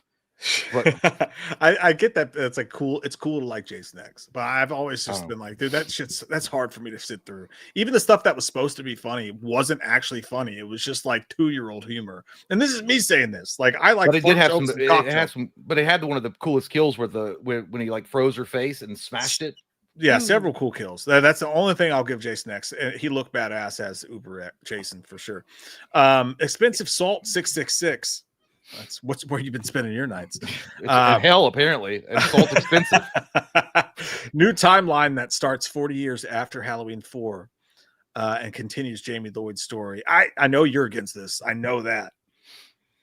Why? If it's Daniel Harris. Like, I know Jay's specifically very against a Daniel Harris return to the franchise because they've already brought it back once. I mean, I pretty much agree. Well, I mean, I'm not necessarily against her coming back, but I just feel like you can move on now. It's the same thing with it's the same thing with Jamie Lee Curtis. I just feel like those stories have been told. Yeah. Did she get the sharp end of the stick in how they treated her? Yeah, of course she did. But at the end of the day, it's been decades now. I just want a new story. Yeah. I don't want the family tie. Like, listen, they destroyed the character anyway when they did Halloween 5. And it was like, Uncle! And he was like, and then he was like, with that one fucking stupid tear with his damn ponytail looking like Steven Seagal trying to act. Dude, that was one of the worst scenes I've ever seen when they take his fucking mask off and they zoom in on just that one tear. You know, somebody squirted that fucking tear in his eyeball. Don't you put dirt on Don Shank's name? He was like, Uncle! He's a great crier. I know, but when she was like, Uncle, and he's like, oh. Come on. Come on. It's like Haley in the Eminem song, Dada. Yeah, so that character was already and then the whole psychic connection, and it was, cookie woman, tell me what you know. Jesus Christ, don't protect him. Like, I think that they brought Danielle Harris back for Rob Zombie's Halloween and Halloween 2. I feel like to bring her back a third time is pretty redundant, and I don't think that the common average person is going to be into that. Now, as far as the character goes, I feel like that character definitely got the short end of the stick with what they did to her in H6 for sure. And Danielle Harris did too. But I think Rob Zombie bringing her back pretty much put it into that story, in my opinion. Like, not for the character, but for Danielle Harris specifically. I'm with you. Like, let's move on from Jamie Lee Curtis. Let's move on from all that. To be honest with you, I think she had a better character in Halloween 2 than she did with Jamie Lloyd. I did. I thought she was way better in Halloween 2. Way better than Scout Taylor Compton, in my opinion. Like, now, if they brought her back at 6, that would have been a different story, though. Yeah, but I'm saying, like, the way that the character was, that you could see the way that character evolved from Halloween, Rob Zombie's Halloween, and then how it was in Halloween 2. She did a great job with that character. And the best parts of that movie were Brad Dourif and her. Yeah, that was 100%. Then not a lot of competition in H2, but yeah, her and Brad Dourif's storyline was the best. I would agree with that for sure. Okay, that's new refrigerator. Congratulations, by the way. Actually, that's never a thing you're excited about. No one's ever excited to get a new fucking fridge, unless you got fuck tons of money and you can buy one of those Samsung fridges that you can, like, those fridges you could touch and you could see what's inside of it from there. Totally pointless, but it just says, "Hey, I'm rich. Fuck you." Oh yeah, if you have rich money. But I mean, I remember we got it every time. Well, not every time, but when we did get a new fridge when I was a kid, I was like, "This is fucking badass." I would open it up, I'd smell it. I like that new smell. Yeah, no, it's great. It's great, except for when you have to replace your own fridge. Like, when you have to actually have to pay money for it. Yeah, that sucks. But you got to put it on a firm. You got to be smart. There's nothing exciting about that whatsoever. But New Refrigerator says, I'd like a limited run kind of series that dealt with the town as a whole. I'm going to stop you there because they tried that with David Gordon Green's thing. Like, I really don't give that much of a fuck about Haddonfield. Give us the visceral feel of Haddonfield.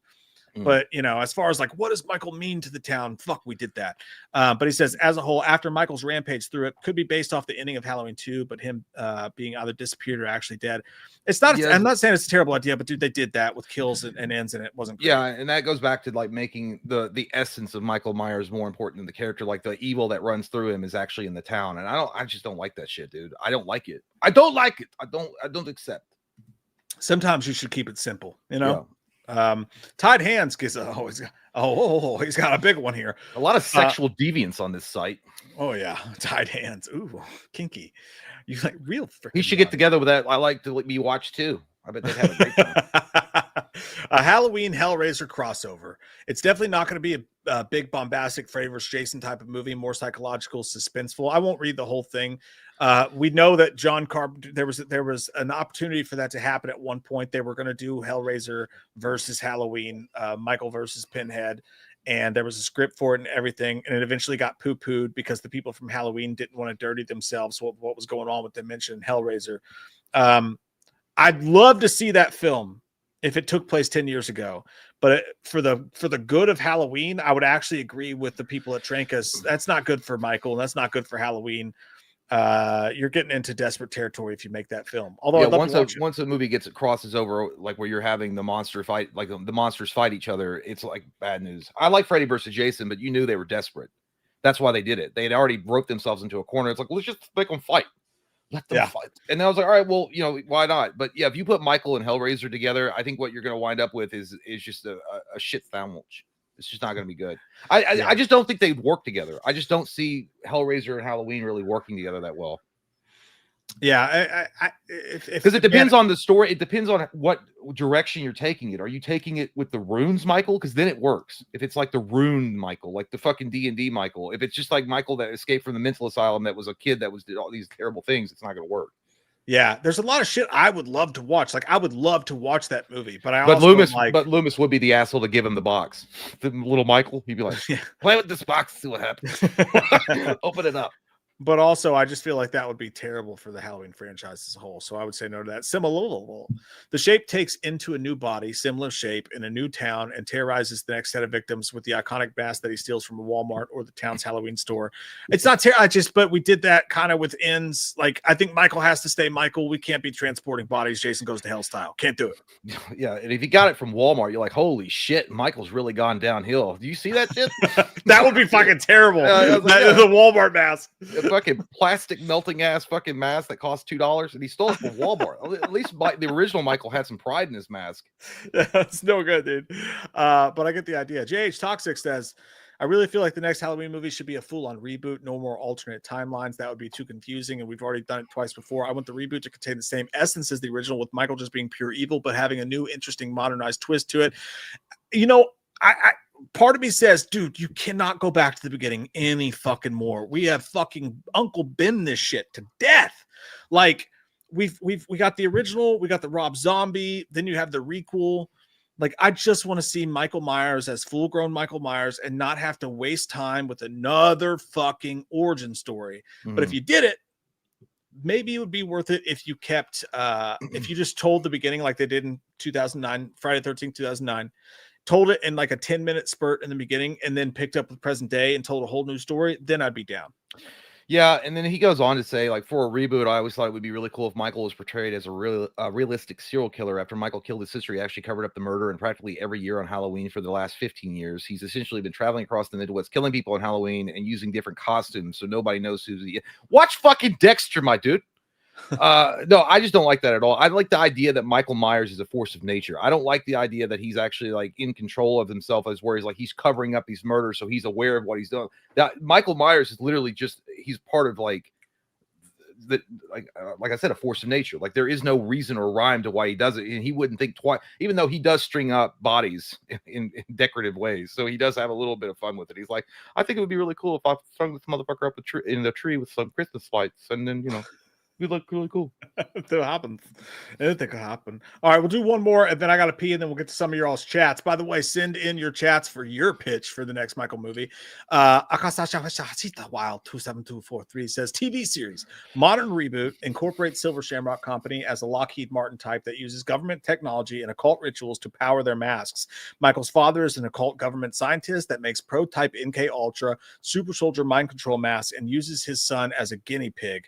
Last episode is a modern telling of the first 5 minutes of the original Halloween. Dude, that's pretty fucking good. Nah, dude, that sounds like some fucking weed brain right there. That sounds like you drank the bong juice and like are typing. No, because I like the idea of putting Silver Shamrock and tying it together a little bit into the Halloween overall universe. That's totally fine, but I just don't like this Universal Soldier Jean-Claude Van Damme type of shit that he's talking about. Because that's exactly what I thought of when you were reading it. And by the way, were you the one that told me that Jamie Lee Curtis? I think you were. I don't know if I mentioned it about her speaking about the original ending, the Halloween ends, or did I? Yeah, it was in our last stream. Yeah, and that would have been, all right. Yeah, a little. But even then, where all the masks are being made, again, it takes away from the essence of Michael Myers. It's like, okay, well, anybody could have been this guy. Yeah, you lost me on the super mind control part. I'll say that, but I do love the idea of a modern reboot in a TV that somewhat incorporates Silver Shamrock. You're taking the cool ideas out of what they were going to do with the Halloween ends and starting from the beginning, and not just making it up at the end like David Gordon Green and them did. If it was written by a great fucking writer, I think it could work. Yeah. But there's a million ways it could also go wrong. If you want to go pee, I'll read the next one. And then okay, a bit of Bick. Okay. We have Sad Kian. I don't know how you say his name. That's probably his name. Sad Kian says, I want a direct and well-made, not cash grab remake of the first movie in the 50th anniversary of 2028, similar to the style of Kill's flashback. Dude, actually, you know what? You're not sad. You're happy, Kian. I like that idea. I like that idea a lot. That would be cool. And again, that flashback, you can say what you want about Halloween Kills. I personally enjoyed it. I know there were some problems with it. Evil dies to night sucks.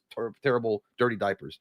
But the flashback sequence, oh my Lord Jesus, it was amazing. And I would love to see a remake in that style, except I wouldn't set it in the 70s. I would set it in like the 90s or something, because it's kind of updated. But I like that. I think Sad Colin is right. I'm saying his name. And then Tied Hands. Again, Tied Hands coming in here hot, saying a remake. Why in God's name? Why not? Fat Roller says, I just got bit by a mosquito. That sucks, dude. You got to put something on that. Haluk's Outdoors and Horror Channel. Say, Jay, guess what? I got in my hand and you can have it. It's a Michelob Ultra. Get your mind out of the gutter. Thanks, dude. I'll take it. I'm actually getting ready to crack me open some apple juices here in a second. Luke Weber says, Jay, have you watched any wrestling AI videos? No, I did not. I have not. I've not watched any of those. I have watched quite a few of the AI videos, though, mainly in regards to like superhero films that would never happen. Music Bro Flex is asking if anyone has an invite to Sora. Hook him up if you do. But yeah, what do you guys think? Do you guys think that would be a good idea? What this guy is mentioning, Satkian, about doing a remake of the Halloween in like the flashback type of way, or no? Turtlington, what game are you playing right now, Jay? I'm playing DC Universe Online, if you have to. Nah. Okay. Stacy's like, nah, so. All right, fair. Jay did it with the Mr. lady. I did. And she cried out all night. I think we should drink. Well, I'm getting ready to. I'm going to go pee, and then we are. So lick it up. I'm trying to get some ideas about what I like the idea of what Satkian said. He said, I want to direct and well-made, not cash grab remake of the first movie in the 50th anniversary of 2028, similar to the style of Kill's flashback. I think that's a cool idea, and people are bad like a remake. Why in God's name? But at the end of the day, imagine that like that flashback sequence in Halloween Kills was amazing. That's where you win me over. They really, they prove that you could really recreate that atmosphere. Yeah. And if you can recreate that, if you hire Chris Nelson, the people who did that to recreate that atmosphere, if you do that, I'm in for a remake. Otherwise, get the fuck out of here with a remake. But if you do that, shit, fuck, man, I'm in. Stacey James is like, nah, son. So that's enough. All right, but I'll be right back. Okay. I'll read a couple more of these while Jay's gone, and then we'll get into your all's thoughts on the subject. Plus, we got some more movie news and stuff to get to. Electric season 69. Hell yeah. 69 is always electric, bro. I want a reboot or parts 4 and 5 where they take place the same night, just like the first two. Ditch the niece relative angle and no mention of Laurie Strode. Loomis died in the explosion. It's 1988, and the main characters, other than Mikey R. Sheriff Brackett, Tommy Doyle, and Rachel Carruthers, is the final girl. I mean, like, you know, I want world peace and to stop world hunger as well. But it's just not in the cards, Jim. Like, if we'd have anything we wanted, I get what you're saying. If I could have anything I wanted, dude, I want to see a sequel to H6, or I want to see a requel to H2O, where we catch up with Josh Hartnett as an adult.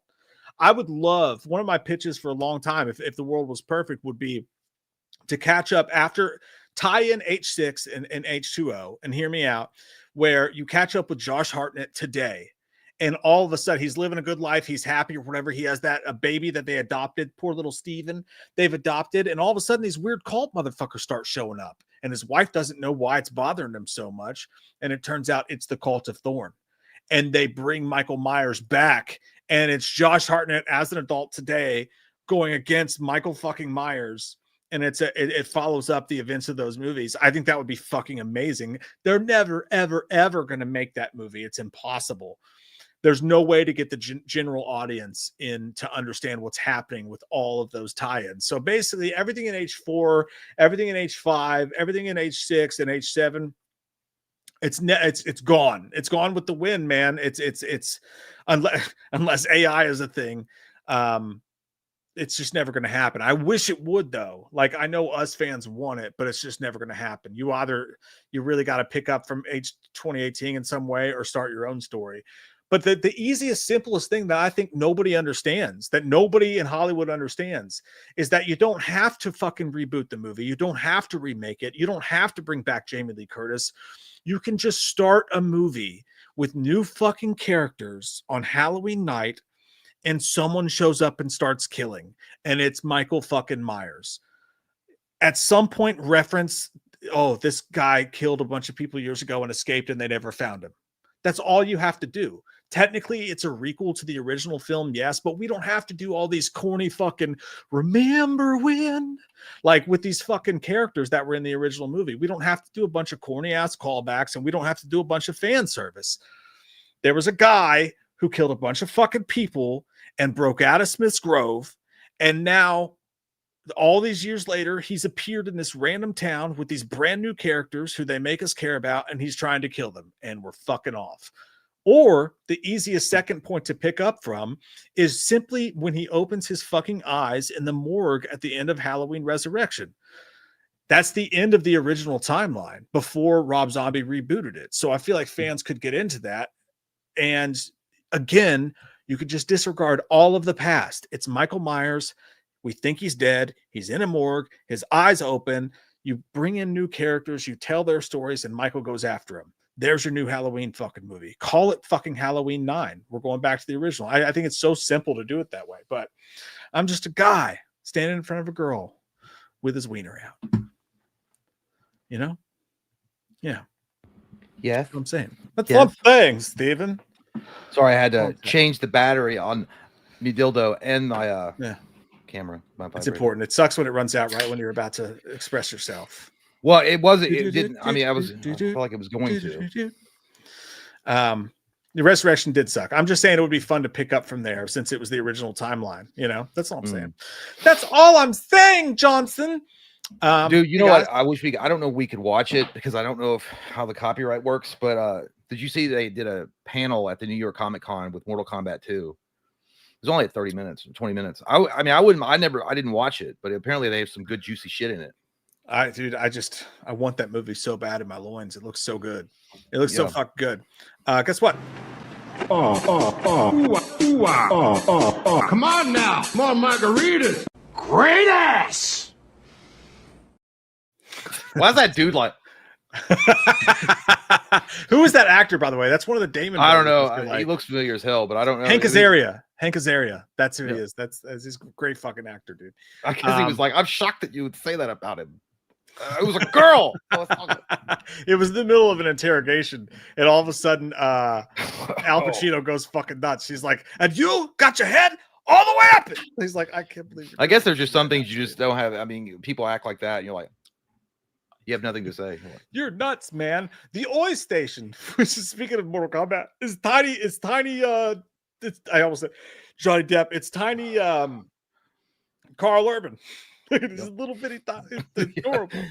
I think his picture says "Oi, come." I can't tell.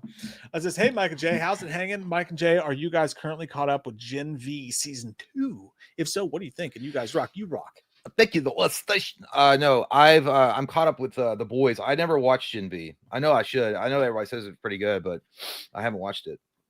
Is that's a spinoff of the It's boys, a spinoff, right? yeah. Damn, do people watch that? Is that like a popular show? Or are people? I guess so. I mean, I think it's doing very well.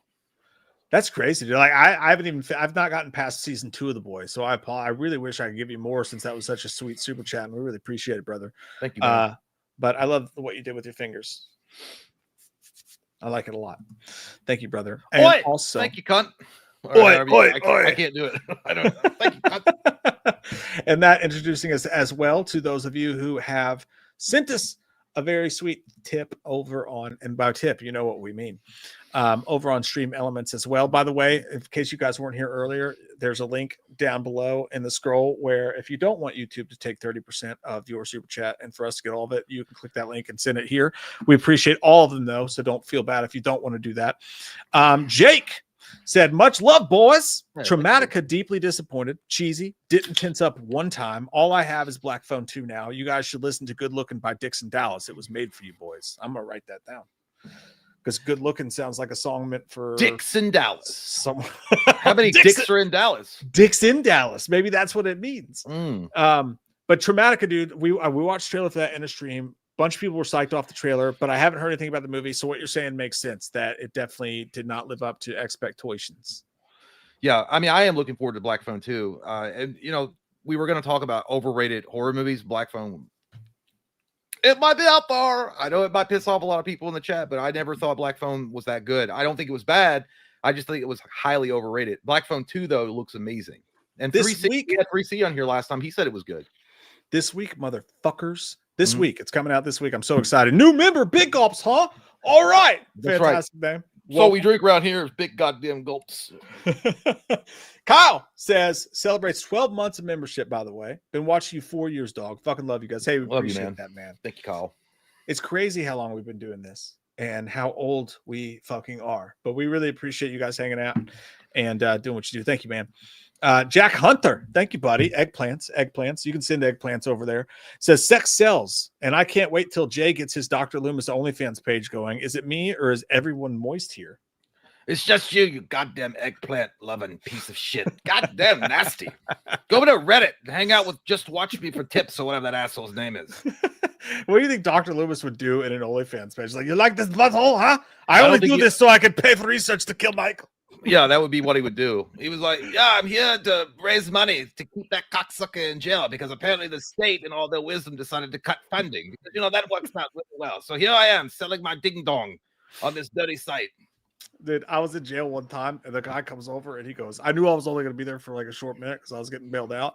And this fucking asshole cop, not all cops are assholes, this cop was, comes over and goes, hey, you want your sack lunch? And I was like, no, dude. And he goes, okay. And fucking slammed it in the trash can in front of me like he made it himself. And I was like, all right, man. Maybe he did. Maybe his wife made him an extra sandwich and he was trying to be nice and you just insulted him. I wasn't even rude. I was like, no, thank you. And he goes, I don't give a fuck, villain. Right in the trash can. Dude, I have mad respect for cops, like generally speaking, but I had an interaction with one that was like the biggest dickhead I've ever seen in my life, dude. I was like, you definitely brown nose so fucking much that your tip of your nose looks brown with all the fucking duty on it. Because this dude, they pulled me over in my driveway and they said I matched the description of a felon. That's all. But what the guy came up to me, the cop, he was a city cop, and we were out in the country, so we had to wait for the county cops to come. The salmon shirt killer. That's right. You know, heard about it? It's going to be on Dateline soon. But no, so the guy comes up to me and like he's asking me like where I was coming from and all that good shit. Wouldn't tell me what the fuck the problem was.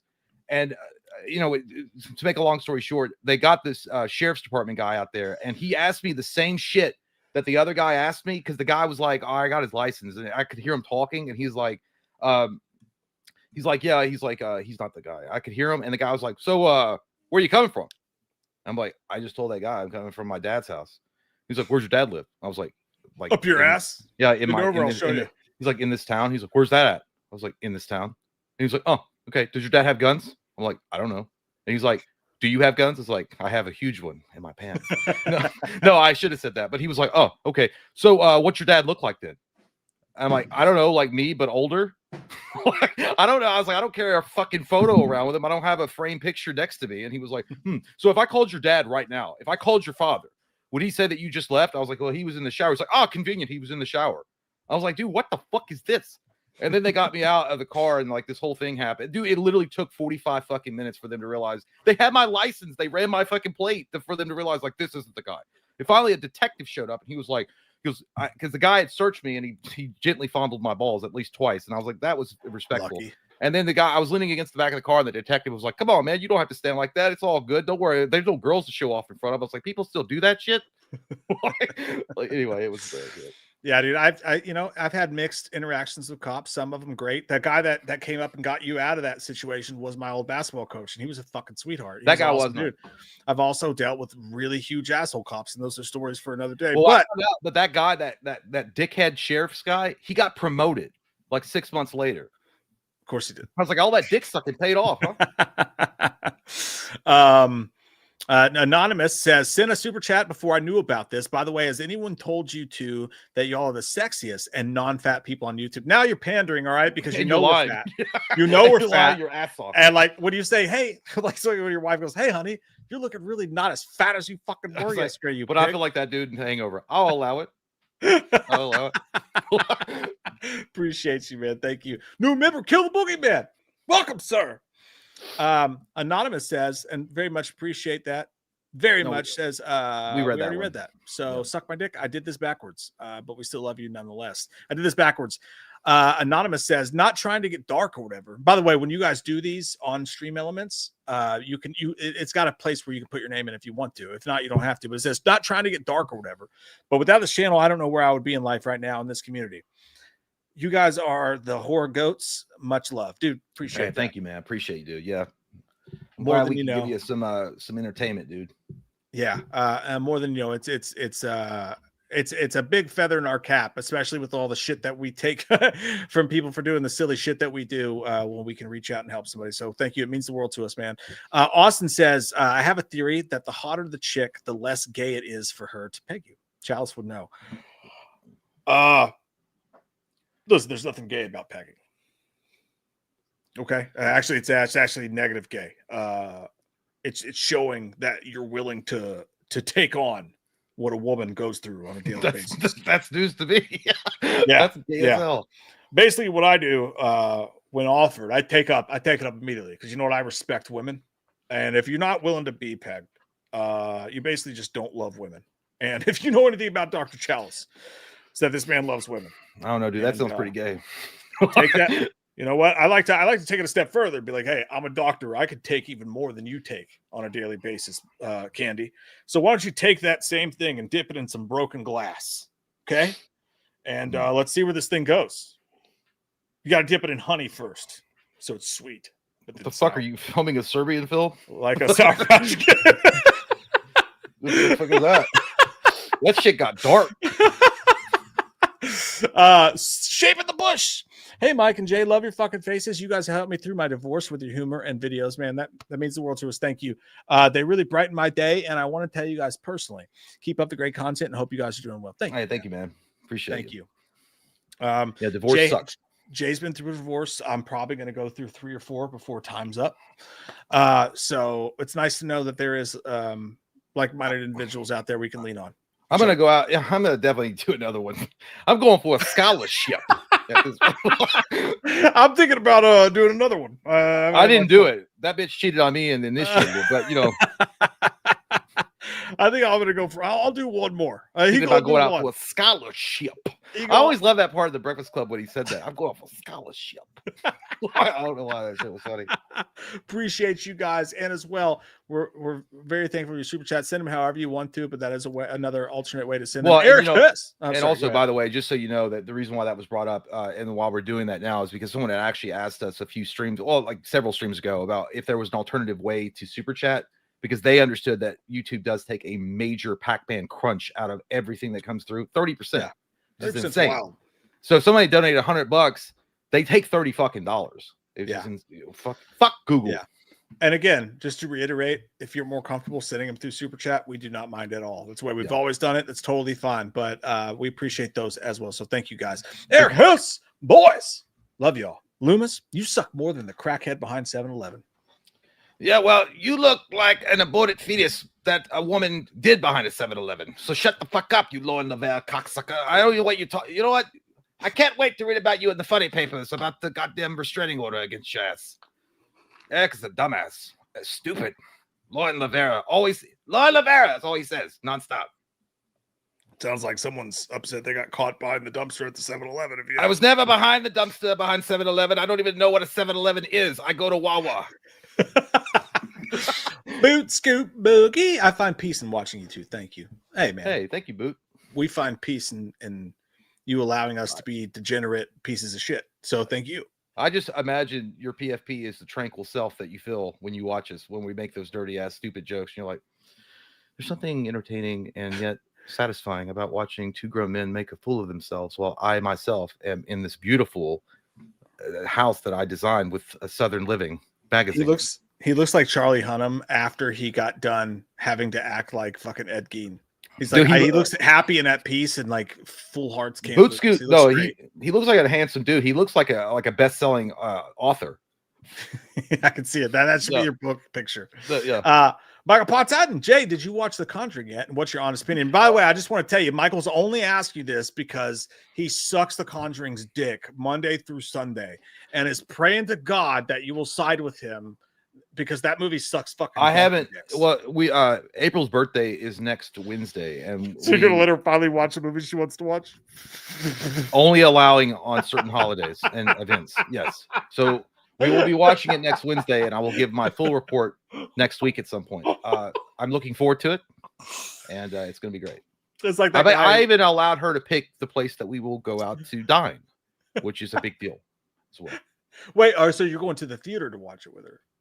The Conjuring's out on Amazon. Yeah, no. When you said you were going to dine, I thought maybe you were going to do. Well, it's going to be a big day.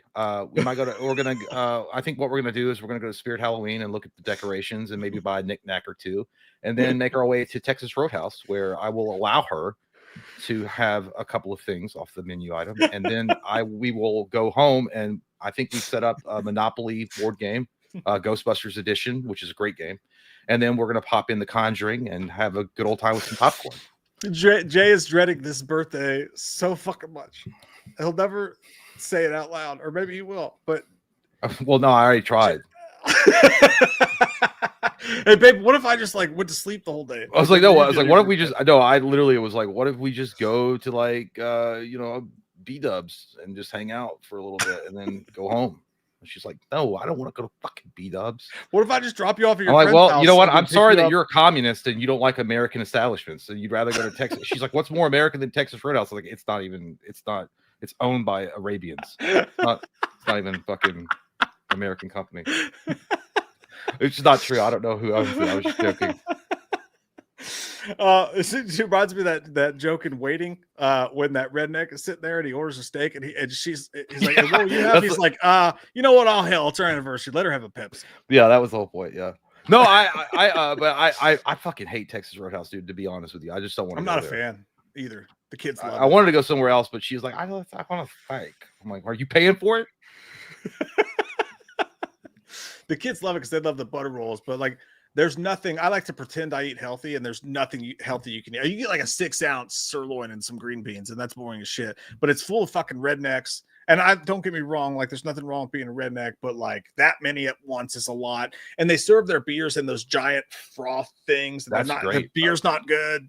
No, the beer, the beer does taste like shit. Yeah, because it doesn't need have to change the filters. Yeah.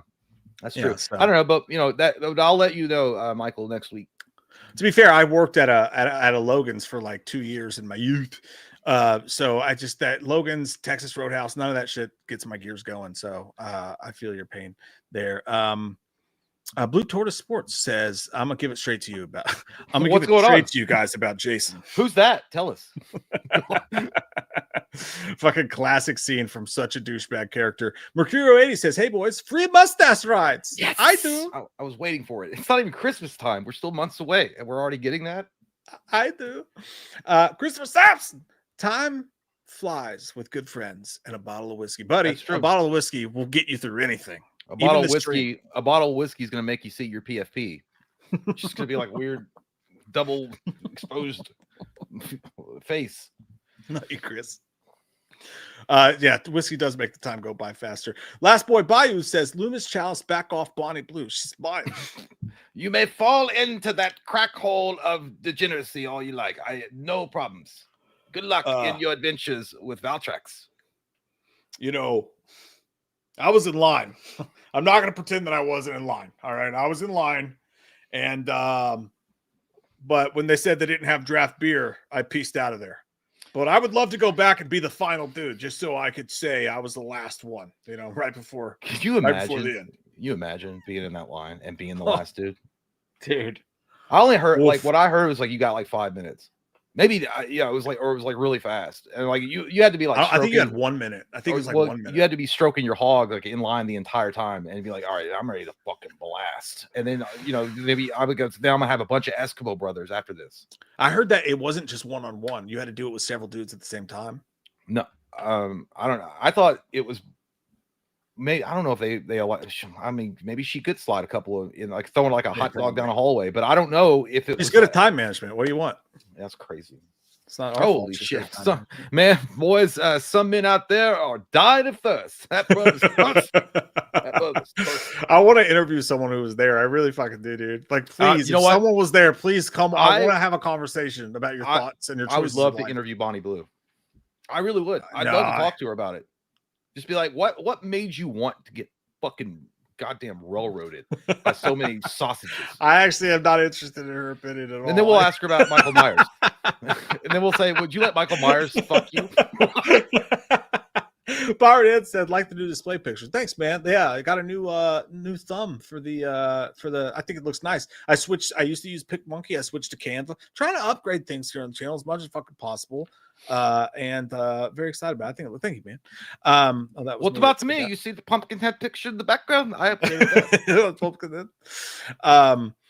Lee the Machine fucking Bowers member for 15 months. Great, man. Damn, great human. Thank you, dude. Heck yeah, 15 months. Hey, Loomis, how many times do you have to investigate my underwear drawer? I feel bad for Michael. Does he go through the same thing as I do? The only thing I want to investigate, Lee, is how you can't wipe properly at your age. There's so many skid marks in your underwear. Every time I see it, I can smell it before I even see it. It's disgusting. I'm not going through your underwear drawer, though, so this is your imagination. I don't even know what you're talking about, me going around panty raiding your underwear drawer. And besides that, you don't even wear underwear. The goddamn skimpy panties. It's disgusting, Lee. And also, wipe your ass better. Send me a picture. I'll prove it. Byron Parton says, I think James Gunn is safe for now. Yeah, I see. I don't think that, I don't know what they paid to get him, and I'm sure his contract is mega, so they're not going to pay him out to fucking get rid of him. At this point, I think someone did say that, so we're going to get another reboot if Paramount absorbed Warner Brothers in place.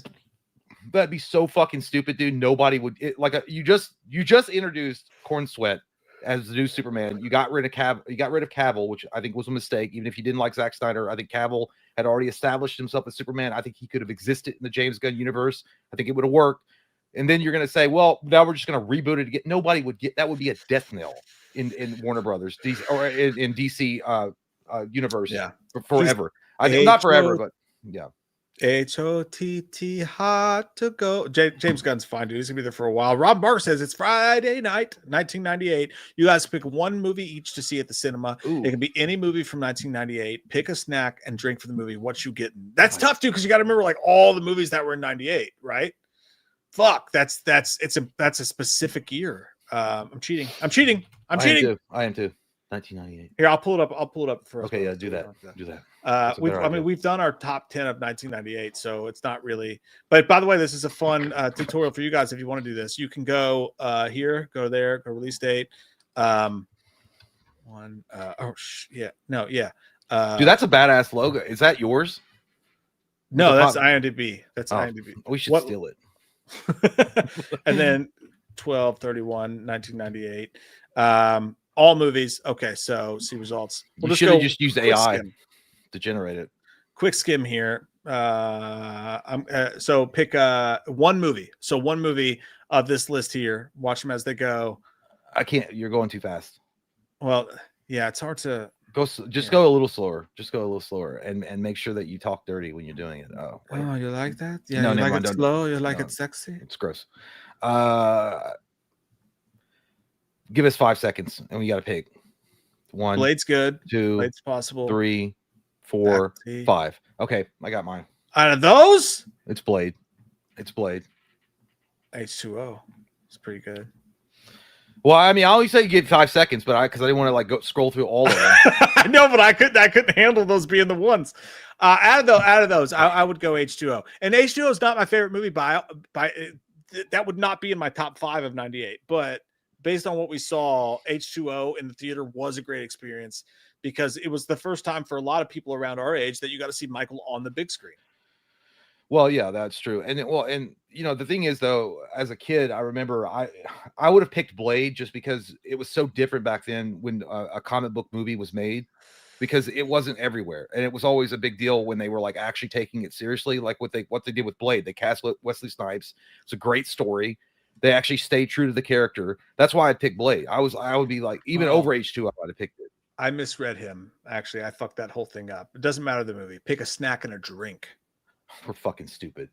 So 98. I'm 13 years old, so I don't have to worry about soda pop. So I'm definitely getting the Coca-Cola regular because I don't have to worry about my figure. That popcorn's going to be in there, and I'm going Butterfingers, Butterfinger minis. Love those fucking things.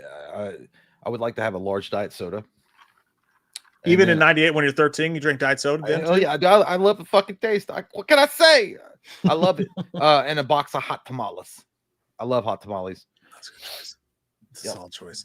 Gary B, I bought Strangers Chapter 2. I'm only halfway through. I love the first half. I'm afraid it falls off a cliff in the back half. You are right to be afraid, sir. The first half of the Strangers Chapter 2, I wouldn't say buy it, but when it's available to just watch, trust me, watch the first fucking 30 minutes of the Strangers Chapter 2. It's so good. What's one thing that you could pick from it that's the worst part? The second half of the film as a whole. What they do?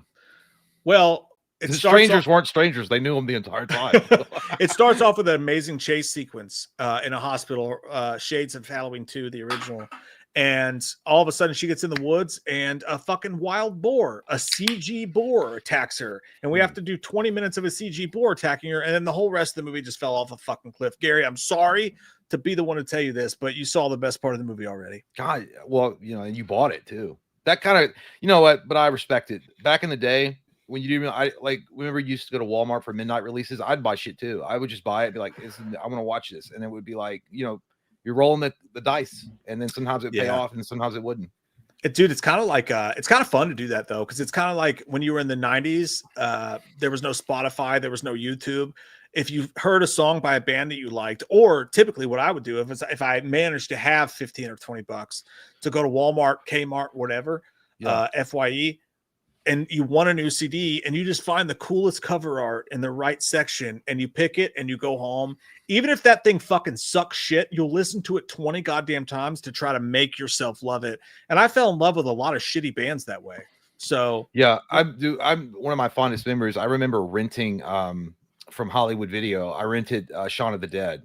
And because I love zombie movies. Zombies terrify the shit out of me, but I'm fascinated by it. I don't know why, but I am. And I rented Shaun of the Dead, and I remember watching it, and I was 17 minutes into it, and then I stopped it, and I was like, "Dad, can I borrow $20?" And I went to Walmart. I went to Walmart and I bought it right away.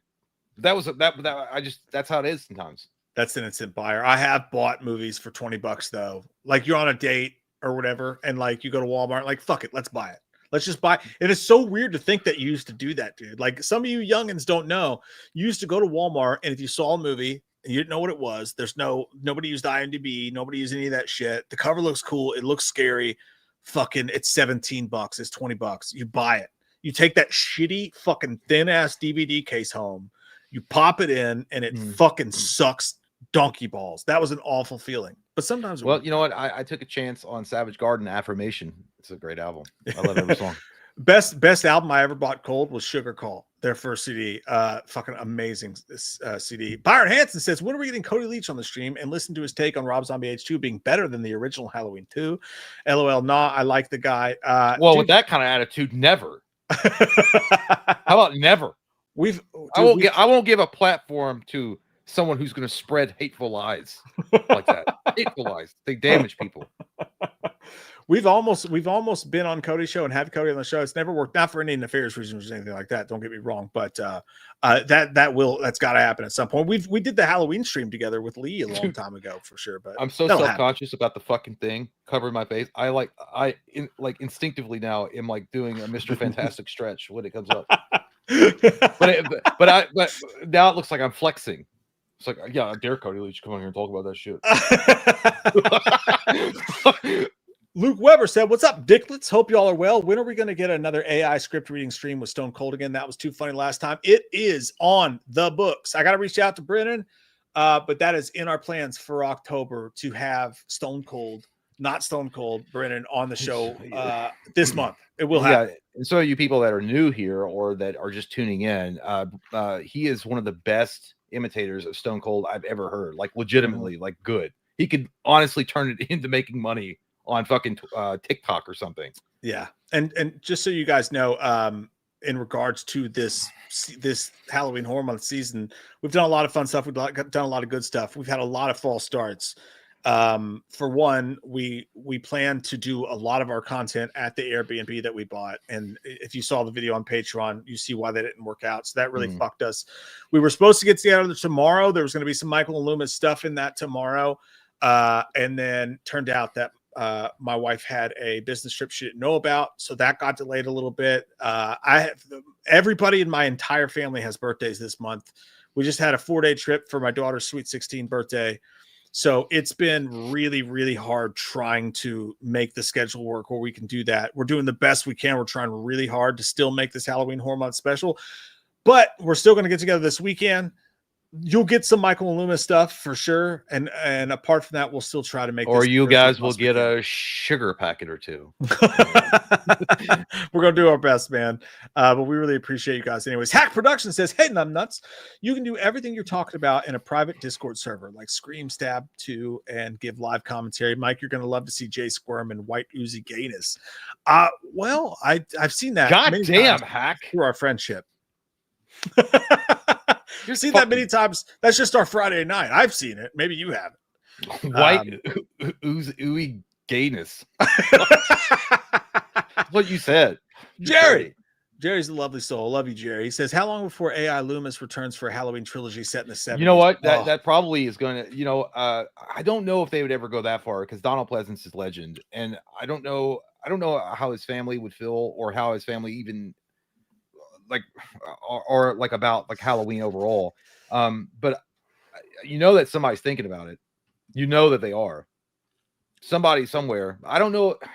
I think AI Loomis would be something more along the lines of like a fan film. I could see somebody doing that shit. I don't know if a studio would ever do it. But here's the thing about Loomis. I think you have to have Loomis in a Halloween movie. I know that some people say, well, you can move on without it. You don't need it necessarily. I just feel like you do. I feel like Loomis is more necessary to Michael Myers than Laurie Strode ever was. I feel like Loomis is Van Helsing and Michael Myers is Dracula, and they're locked in an eternal struggle. Like you have to have it. I agree with you 100%. I want to see a new Loomis in a Halloween movie. I do, and I think they need it. Yeah, I don't just not AI. And no, not AI. And I definitely don't want to see some shitty fucking absolutely awful impersonation of Loomis showing up and doing it. Yeah. Like it's got to be its own take. It's not going to feel like Pleasance. It's not going to feel like it shouldn't feel like Pleasance. You know? Well, you know what? I have problems just because he tried to call me out. Fuck you. Malcolm McDowell when I was like fake Loomis, and he looked at me like He was that, great too, though. He was. But great. Malcolm McDowell. But beyond that, Malcolm McDowell was awesome as Yeah. Dr. Loomis, and I like that. And he had his own spin and take on Loomis, which in Rob Zombie's Halloween, he did an incredible job. And he claims he never watched any footage of Donald Pleasance as Dr. Loomis so that he can make it his own. But I was like, you were pretty dead on. Like, you were pretty spot on Donald Pleasance's portrayal. This parakeet's been raped. Yeah, it's like, I read that book. It was a masterpiece.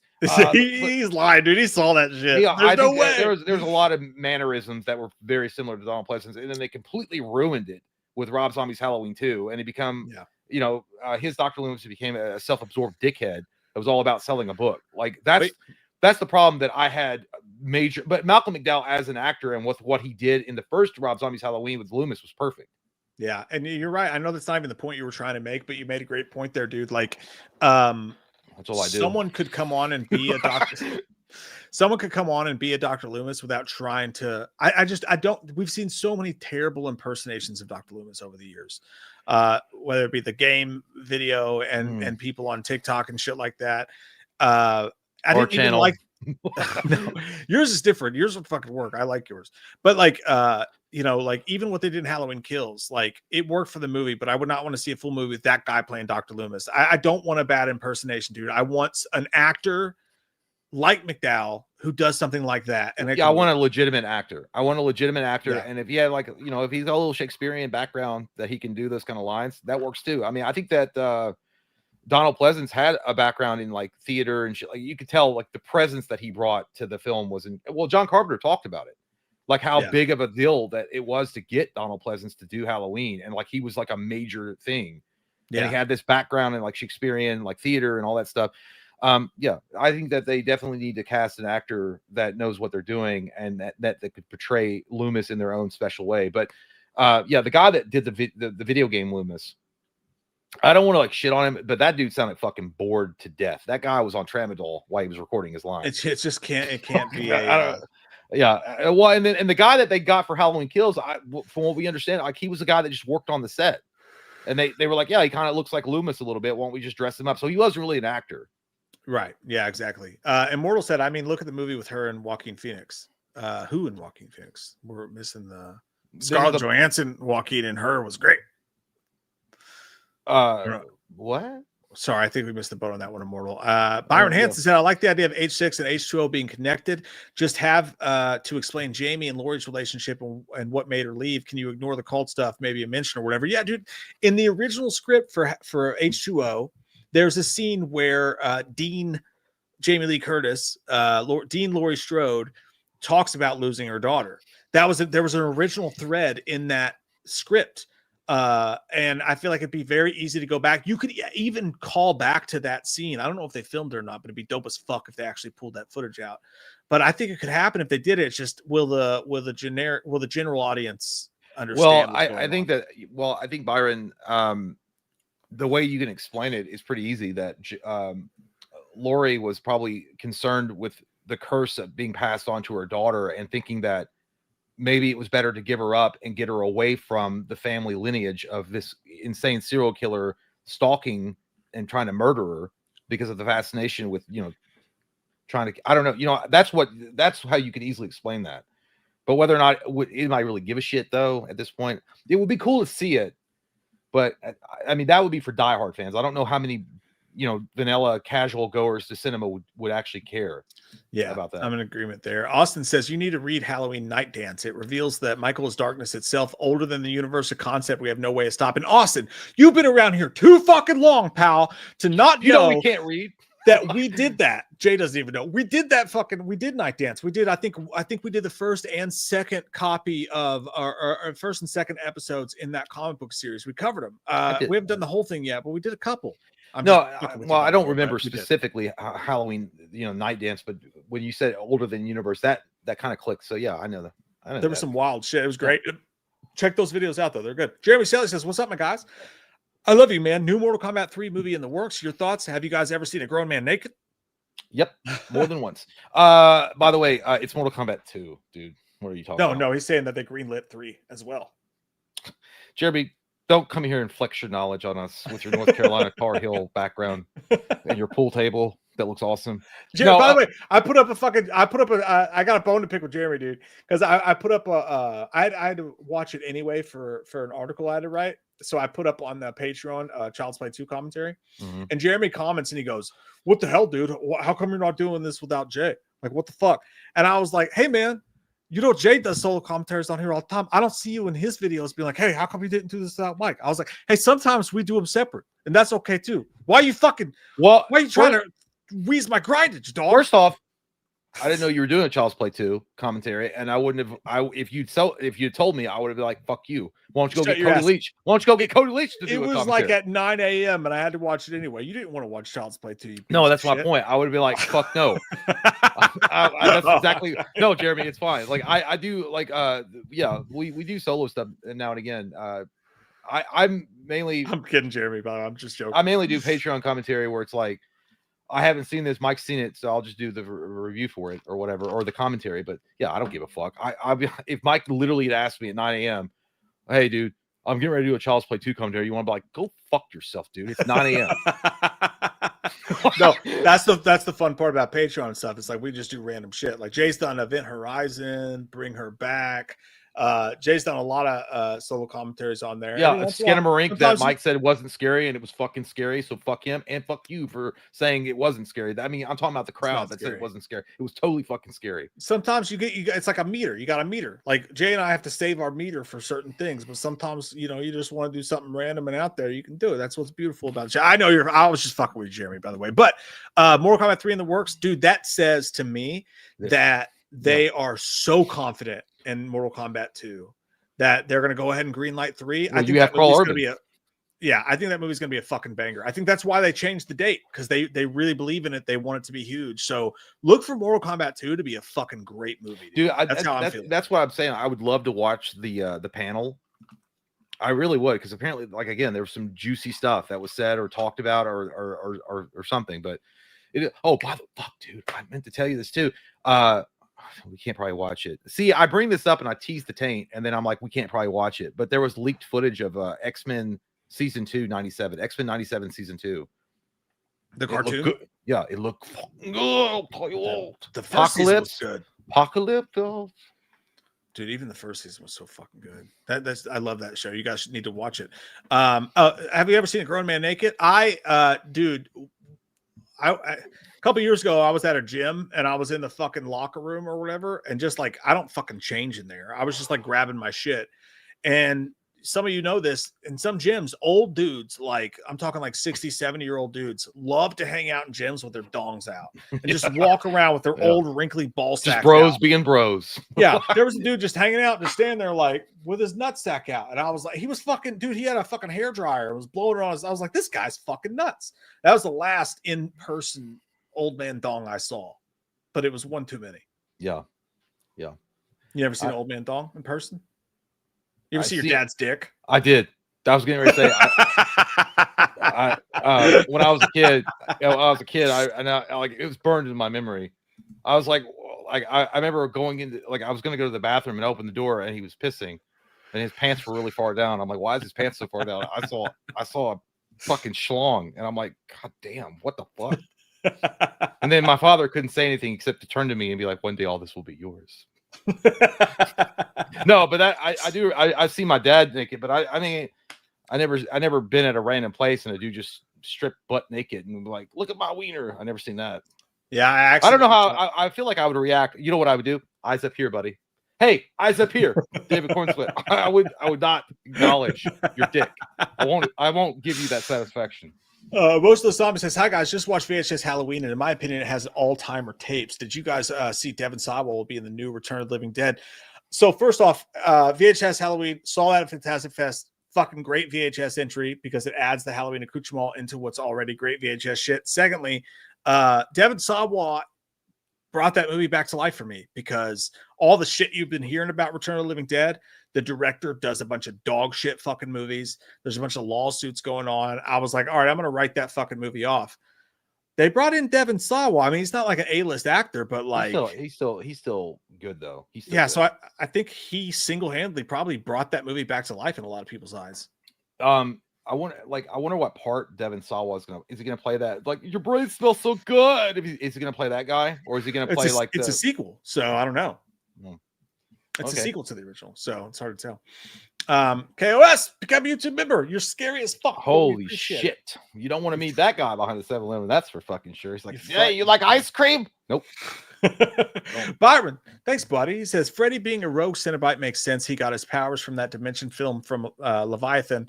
From that dimension from Leviathan. Jason is a super deadite. When Pamela brought back with the Necro book explains his strength in 2, 3, 4. Yeah, that would work. I mean, you're right. That would probably work. I mean, Freddy Krueger, as terrible and tragic Nightmare on Elm Street 6 is, they do talk about the fact that those little demon things, those little demon sperm gave him his power. That he made a deal essentially with hell to gain power to come back to life. So Freddy and Jason would make sense in a Hellraiser type of setting. I just don't think Michael would. I think that would take too much out of Michael to make it good. I agree with that 100%. Debonikus has become a YouTube member. Thanks, buddy. Appreciate that, man. I love cats. I love kitties. Kyle says been on a roll getting platinums on my games, dude. Yeah, platinums are like for PlayStation. Like, you know how you get like achievements on PlayStation. Trophy. So if you get a new video game, there's so many trophies, but when you get all the trophies, you get a platinum, which makes you feel rock hard in your pants. Fucking nice. And also a member for 12 months. Been watching you guys for 4 years. Fucking love you. Love you too, man. Appreciate that. Appreciate you, Kyle. Always love to have Kyle in chat. Michael Parton. I saw The Matrix in Cosm. It's like a dome theater where the movie is center and everyone around you is VR. It's not 4DX, but it was a dope experience. That sounds awesome. Like that Vegas thing, the dome, the sphere or whatever the fuck. Yeah. I'd like to see that, man. I saw Lion King in a drive-in. How about that? Hey, how about that? We were supposed to go to a drive-in one night when I was like in 7th grade. My mom and my daughter and my mom and my sister picked me up from a dance, and this girl had just put her tongue in my mouth. It was the first time I ever had a girl's tongue in my mouth, and I was like, "Get out of here! I'm not done yet!" And I was so excited. And then they're like, "We're going to the drive-in," and I was like, "This is the best fucking night ever!" But then we got there, and it was Bordello of Blood, and they wouldn't let us. They wouldn't let us watch it. I would have loved to. That would have been the greatest night of my life. Got tongue for the first time. And that girl was like she was like an 8th grader, by the way. No big deal. Big time up there. Shooting above your pay grade there, sir. But I will say this. Bordello of Blood sucked big dicks. And I was very confident that movie was going to be good. Because I did like Dennis Miller. I thought he was a good comedian. He's not great, but he's not bad. I thought he could work in that realm pretty well. And Demon Knight was so fantastic that I thought Bordello of Blood was going to be a good vampire movie, and it was fucking dog shit. It was such a terrible movie. I didn't get to see it until years later, so I can't really say. Luke Weber's becoming a YouTuber, but thanks, Luke. Appreciate you, brother. Kyle said, "Would you guys do a monster creature tier list?" That's a really good fucking idea. We never did that, Kyle. No, I don't think we ever did that. We never did that, Mike. No. Oh my God, Kyle, that's a good fucking idea, dude. Tarlington. Greatest name on YouTube, in my opinion. Hola, bro dudes. All I want to know is who is the sick fuck that invented one-ply toilet paper? Have either of you ever punched through and tickled the dirty cyclops with an unfortunate finger? You fucking nasty turd. Yeah. You nasty turd. Yeah, the one that invented the one-ply toilet paper was 100% a fucking warden from Shawshank Redemption that invented that. He's like, those prisoners don't need 3 triple tia, they need 1. Just give them a piece of grass. Like, sir, we need to give them at least 12 papers. Like, yeah, make it one-ply. Make it that sandpaper. You've said that you've never accidentally stink on your finger ever. No, not dude. Once. Forget the toilet paper type. You never slipped and got like some brown on your finger. No, dude, because I wrap my hand like a goddamn surgeon going into fucking operation. I wrap my fucking hand. That brings me too close to the center of the world. I won't do that. I don't wrap it around. I would literally vomit. I've never even intoxicated. I make sure my ass is wiped appropriately and properly and cleanly. You sound like the dude from Peacemaker. I make sure my ass is wiped appropriately. I'm gonna call you Ginger Cool. Yes, because your name is Titties, and I like titties. So that's your name right now, Titties. That's happened to be a bunch. By the way, hey, you know what? You just gotta make sure you wash your hands afterwards. It's fine. Word of note: Mike's never seen The Ladies' Man, so if you guys want, for sure, please vote on The Ladies' Man as a possible commentary for Patreon at some point. because that is some of the funniest shit Tim Meadows has ever done. I love that fucking, and Will Ferrell's in it. By the way, I forgot to mention this. This is nobody. Stop listening. Everybody, stop listening. Shut the fuck up and stop listening to us. This is Stop looking at me, clown. This is between me and Jay. We were supposed to film together tomorrow night, but Katie's got a trip, so we can't. But we do have 4 Patreon commentaries to do. Scream is one. The Thing. The Thing is one. There's a couple good horror movies to do. Are you cool with like at like 8:30 tomorrow night? Knocking out one of those commentaries. I will not be available. Oh, good to know. Okay, thanks. At least I tried. No, I can do it. We have to. Are those all the ones that were actually picked? Yeah. There's 4 different ones. I can't remember all of them off the top of my head. But we can knock out one of those tomorrow night since we can't film. All right, if you're down. Baby, are you down? You opened the door up for it. Yeah, I did. You took it to your butt. Dustin Hurst, love you guys. Thanks for all the laughs. Love you too, man. Appreciate that so fucking much. Dustin also says, "Can I get a Loomis shout out? Happy spooky." Happy spooky season, Dustin Hurst. And if you celebrate it too long, you're going to be in a huss. That's goddamn pagan magic that you're celebrating. Jeremy Shelley, guys, where's the new Return of the Living Dead trailer? And Mike, I love mysterious shit, especially UFOs. Been eating so much seafood, I'm turning into a fish. Fucking me, guys. Love you guys. Again, that just came to life for me again when Devin Sawa got cast. I didn't give a fuck about it till then. Maybe it's something to pay attention to now. But I've been on those kicks before, dude. I have been. You go on vacation specifically, you eat a bunch of seafood, and then you get really sick of it. Seafood's questionable. You got to be careful with it. You got to know how to fucking cook it. So I don't eat a lot of seafood, but and not in fall either. Who the fuck wants to eat seafood in fall unless you're around like Maine or some shit? Dude, Costco shrimp is badass. I love that shit. I see shrimp to me is fucking overrated as shit. I like it fine. No, I don't like fried shrimp. I like the regular. I like crab, dude. I love fucking crab. And it seems like crab's just hard to get a hold of. That sounds like a rich bitch type of fucking seafood, though. Like, if you go out on a date with a girl, dude, she's like, I'd like to get the crab. Like, you better fucking put that shit down on down payment or layaway. I'm not talking about crab legs. That's too by the way, I'm not a crab leg guy. I hate fucking crab legs. My kids, my wife, they love crab legs. We go on vacation, they fucking buy the whole, and then you got to fucking sit and crack. You got to do all this work just to pull out the tiniest little bit of fucking meat. It's not fucking work. Yeah, that's true. I don't like that either. Yeah, and you know what? Like, I'm so stupid, dude. Like, I remember ordering. Like, that's what I'm saying. I like regular shrimp, like regular, because I remember going to like fried or grilled. No, regular, like not fried at all. Like just the regular the shrimp shit. Like you dip in cocktail sauce, and that's it, right? So I remember going. Someone was like, "Oh, you should get the shrimp scampi or some shit." Like, I don't know what it was. It was something like that. And I'm like, "All right, that sounds good. It sounds good. Is it regular?" They're like, "Yeah, it's regular." So I took it, and it had shells on it, but I thought you're supposed to eat the shell. So I ate the whole fucking thing. And and I didn't understand why the waiter brought me 2 little bowls. He brought me a bowl for you to put the fucking shells in, and then another bowl for something else, or for like dipping sauce. And then when he came back and he got the plates, the bowl was empty where you're supposed to throw your shells. And he was like, and then I told my that's a painful shit. Ex-whore wife. I was like, was I not supposed to eat that? She's like, no, you're supposed to fucking pill it. Dude, I gotta go pee. If you could take over the super chats for a moment. We're at 9 p.m. with Jay Tinsel. And you know it's gonna be a special one. Jay Tinsel coming in. All right. I'll be right back. All right. JT. I'll be right back. He won't be right back. He's going to be fucked in the butt in the garage. That's what's going to happen. JT Insel, aka we know who you are. Stepmom just walked into the room and said that strep cases are rising. Then proceeds to excitedly tongue my mouth wide open, and I came on my Jason mask. Well, that sounds like a cleanup problem that you're going to have to definitely worry about with your Jason mask, that collectible. It's going to have all sorts of crustiness on it the next day. And as far as your mom tongue punching your tonsils, your stepmom, that is, in some cases, some people would like that if their stepmom's hot. But I got to be honest with you, JT. What the fuck? Every time you bring up a story, it's amazing. You got to put this shit in a book. We also have Action Figure Dude.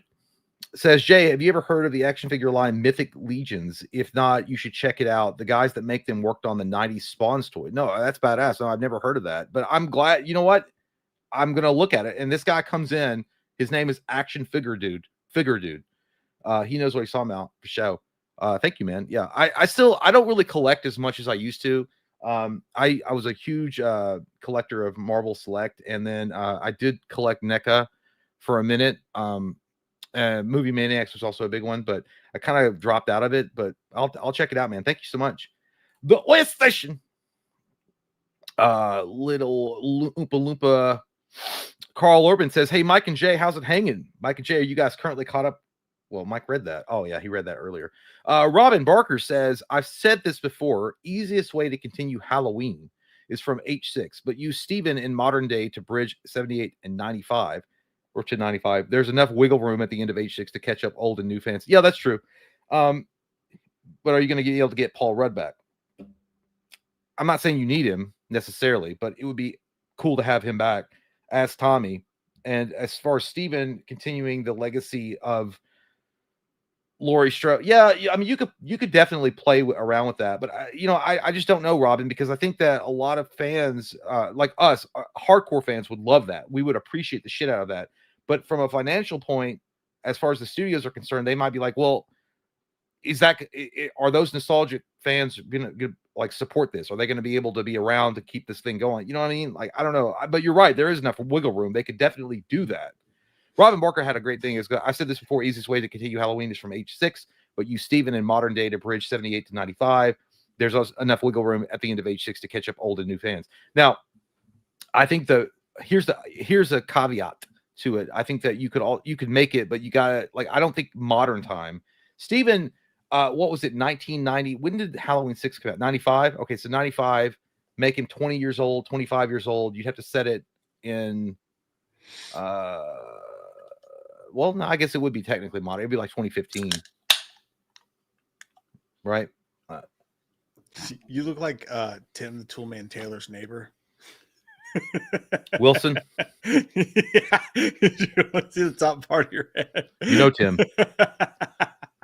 Not everyone can get a second chance with their son, but you can. And I think Randy was just confused. He's a good boy, but I think you need to, make sure he understands he's loved and that he has a future. Dude, you know what? That would be so great if they had never seen my full face. We could have just done the whole. When we started, especially because when I was gone, like, look at you, like, look. You fucking, that's how you were when I came back in. I know it would have been a great idea for us to, like, the whole time when we started, we would have just been like the other co-host. You never see his full face. It's just you need to do a fucking face reveal at some point. And then we're like, oh shit, put it back up. Yeah. Oh, you could still control the thing. I'm just here for no, I have to go pee myself now too. Oh, okay. So we're at Crazy Saint at 9:22. Okay, I'm in there. I'm in that bitch. Crazy Saint Michael is caught up after the events of 78. 1 year later, Michael is set to be transported to a Supermax in Texas. The transport wrecks. Michael is free. Trying to escape, he comes on the home of Leatherface and his clan. Crazy. I'm with you in in the spirit of like a fucking comic or a novelization, right? In a movie, it's just the second you say Michael meets Leatherface, fucking Halloween, the Massacre Chainsaw, like, it fucking kills it for anyone hoping to take it seriously. You know what I mean? Like, we would like to see it. There's a billion movie ideas I would love to fucking see, man. Like, I would love to watch that as a fan, but I just know it would be so bad for the franchise as a whole. But they should do fucking, like, there's a Leatherface Jason Voorhees comic book that's great, and the story's so good. I did a video on it a while back, and it's like fucking so interesting, and how they did that, Jason versus Leatherface. Just in this movie world that we live in, where it has to be a fucking hit banger or it could kill the franchise, you can't even think about doing it. But I love the ideas, man. I love them. Maybe that's something good that'll come out of AI. Who the fuck knows? Jay Tinsel. Halloween 3 sucks so much booty. It's boring as fuck, and let's stop pretending this movie's cool. I like it when my mom grabs my tip to Halloween 81. God damn it, you caught me on the ass end of it. It was a good point up until that point. Your mother should never touch your tip unless she's cleaning it when you're a baby. And I don't want to think about that either, Jay Tinsel. Fucking shit. Halloween 3 is fucking awesome, dude. It's awesome because though it's not got any Michael in it, it is a Halloween atmosphere film. fucking watch Halloween 3 and tell me you don't feel the spirit of Halloween coming up inside you. Maybe that's Dr. Loomis squeezing your cheeks. I don't know. But I love Halloween 3, dude. Not perfect, but goddamn is it a fun watch. Gary29, why does it have to be a remake? Make it a direct sequel to 1, but Michael never got caught. He's left Haddonfield. It's set in 1978 and get them to do the flashback effects again. Yes, that's total opportunity. They've already done that, so it's a little bit redundant. Almost every idea you're going to have for Halloween is going to feel redundant. That's the key word. It's redundant, for sure. What are you, stupid? I may not be a smart man, but I know what redundant is. But it would fucking work. Like in so many ways, it would work as long as you get Lori the fuck out of there. Yeah, and Lori's got to go. Story. Bitch got to go. Do a she new gone, story, homie. She got to go. Jay Tinsel. I just read that. Excuse me. By the way, I was going to go back to really quick to something that when Kyle was talking about doing a creature feature type of tier ranking, which is a great idea, Kyle. We're definitely probably going to do that for this month because that sounds like something good. Would it be? I don't think it would be wrong to include like something like The Thing, because that's a creature feature, right? 100%. Unless he was talking about like doing like big giant monsters like Godzilla or like King Kong and shit. Yeah. No, I'm 100% into that. I think that works. By the way, The Thing is, I think, one of the commentaries we're going to be doing on Patreon this month. Michael Parton says Dixon Dallas is great gay country music. Hell yeah, Mike. Thanks, Ben. Well, I was out in my truck. Sucking was there in the kitchen. My butthole was sore from the pushing he'd been doing, and I looked at the floor, thinking soap is suck, but cracks was no more. I don't know. And I can't quit you. Your fingers been deep inside. I can't quit you. I want you between my thighs. All right, we're done. The Oi Station 2787. We already read that. I didn't read that. No, we didn't. But you know what that calls for? We said it. When you're coming big through with the big dick bite. Come on now. More margaritas. Great ass. Come on now, more margaritas. It gets in your soul, dude. Oi Station says, Oi, you're welcome. I also can't wait for Mortal Kombat 2. And have you guys ever heard of a reverse exorcism? It's when the demon tells the priest to get out of the child. That's fucked up, dude. That's fucked up. Not only is that a great fucking... Not only is that an amazing super chat, thank you so fucking much, but God damn. That reminds me of a joke where a cop two priests are driving down the road and the cop pulls them over, and the cop gets out of the car, approaches the window and said, "We're looking for 2 child molesters." The 2 priests look at each other. It's like, you found your men. Dude, that's fucking solid as well. By the way, it reminds me of Exorcist Believer when to take down the mood. When Exorcist Believer thought it was a good fucking idea to have Ellen Burstyn be like, I don't know why they didn't do it. It must be the male patriarchy. It's fucking the worst line of the goddamn movie, dude. What are you doing, David Gordon Green? Get out Just of the sing me a song about why I should never make that movie ever again. Fuck you, David. Hey, we really appreciate that. Oi Station. Am I saying that right? The Wii Station, or is it the Oi Station? How am I? Mike. What? What do you call a... Come on now, more margaritas. What do you call a gay bus driver? Greg. I mean, why don't you just call him by his real name, you homophobe? That's a joke. That's a joke. That was it. Thank you, everybody. Good night. For Dance at Jay, you illegally didn't have to give any of that info. You legally didn't have to give any of that. Well, my butthole was puckered like a pickle when I had never been confronted with that many officers in my entire life, and I felt like I was in a fucking How to Make a Serial Killer movie, or like I was literally in like the first 48 hours. Like, you don't I live in a small town, dude. There was like the whole goddamn force showed up. They all were there. And they were all coming up to the window, like constantly asking questions. That fucking brown-nosing motherfucker. I didn't know what to do. I panicked. And I was like, I'm not going to be like, I'm going to talk to my lawyer. And then I would have been like, a nightstick would have been in my asshole in 5 seconds. I'd have been immediately led to the car like a marionette doll. And then it would have been a whole ordeal. I would I'm just going to cooperate and do the right thing. And then it turned out it was still a waste of fucking time, because the guy Dude, this guy was such a dick too. I called dad. I was calling my dad on the phone, and when I was like, I'll just call my dad right now and he'll confirm it. And I dialed it, it was ringing, and the cop grabbed my phone. He grabbed the phone out of my fucking hand. He's like, he's calling his dad. And the cocksucking cop, the one that was asking me those questions, took my phone, hung up, and then acted like he was talking to somebody. He's like, yes, hello, I'm out here with Jonathan. Like, dude, I saw you hang up. I saw you hang up, you dirty dick. Now, see, dude, you and I at that time, I remember that specific time in our lives when I was at a party and the cops kept getting called. And I was outside with a girl, and the cop comes and said, "What are you guys doing out here?" And I was like, "Why is it your fucking business, pig? Why is your?" I didn't say. I was like, "Why is it your fucking business?" And she's like, "Stop! You're gonna get arrested." She was like, "He just broke up with his girlfriend. It's fine." I was like, "No, why are you accosting me, dude? Like, I didn't do shit. Like today, I'd been like, you know what? I would have followed all the rules and walked by the shit. But back then, I was a fucking asshole, dude, and I always got myself into shit." But when you told me that story, even back then, I was like, God damn, dude. If that was me, I probably would have been. What was really infuriating was that it happened in the driveway of the house. And mom and dad, my grandparents that I lived with, they were there. And they were like watching goddamn, some TBN, like, or no, CBN, Christian Broadcasting Network. So they didn't look out their fucking windows. And I was like, they could have. I was like, Mom! I was like, I was telling the guy, I was like, I literally live right here. And that cop took my wallet, and I didn't have any cash on it. I just had cards. And he was like, wow, you don't have any cash? You just have cards? I'm like, yeah. He's like, I wish I could roll like that. I'm like, okay, well, get a job. I don't know what to tell you. But yeah, it was like, dude, it was a night. There was 100%. Like, I remember my aunt telling me, she's like, oh, honey, if they put you in handcuffs, we'd have had a lawsuit on our hands. So I'm like, no, thank you. I don't want to do that. But I know that legally you don't have to do that, but it usually goes better. I thought it goes better if you're just cooperative, but this guy was out for blood. This dude wanted me to be guilty.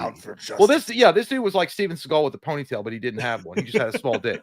But he was out for it. Like, he wanted me to be guilty of something. And then they were like walking around my car. It was a 2000 Dodge Neon. He was like, does it look like a bullet hole to you? I was like, that's a rust hole. That's a rust stain. You motherfuckers trained at the police academy. You can't tell what a rust stain is versus a bullet hole. Holy shit. Mark Park says, I still love you both. We love you too, buddy. It's all good. No, a long time. Gary says, speaking of honey, did anyone else think they were dipping their hands in honey in Kickboxer? I only realized it's resin recently. Oh, I didn't even consider that. I didn't think it was. Maybe when I was a kid, I was stupid. It's like, it's lava. That's what men do. They put the gloves in lava and then dipped it. And when it cooled, they dipped it in the fucking glass. And that's how they're going to find out who's number one. I was too concerned with the broken glass to even think about it. And I was like, wait, did he purr? Holy fuck, that's a gnarly story turn. Tiffany says, hey guys, how are you? What are your top 3 parodies you've ever done? Thanks, Tiffany. You're the best. Thank you, Tiffany. Our top 3 parodies. Well, obviously it would be Michael Myers. Anything related to Michael Myers. I think the most favorite one that we've done, or I remember having the most fun doing, was Sundays with Michael. That was the first one. It was just a good time. That was literally just us in my kitchen, hanging out, like figuring out what we were gonna do, and like coming up on the fly, and that was funny. I know it wasn't a great video necessarily, but it was just a fun time to do it. And then it didn't get any traction, but the one that we did, the Office parody, was really fun. I thought that was our most put in effort type of parody ever. Yeah. Every single time someone's like, why don't you guys do more Michael and Loomis parodies? I always think back to that Halloween when we put so much money and so much effort. I had a script this fucking thick. Like, we tried to go so hard. It was the biggest dud we've ever done on this fucking channel.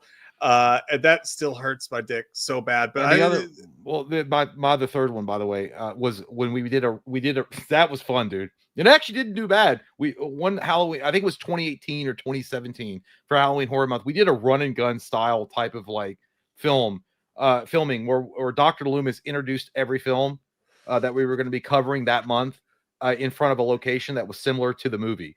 And, that was fun. That was really fun. We were just driving around the little town that we lived in, filming in places that looked similar to the video.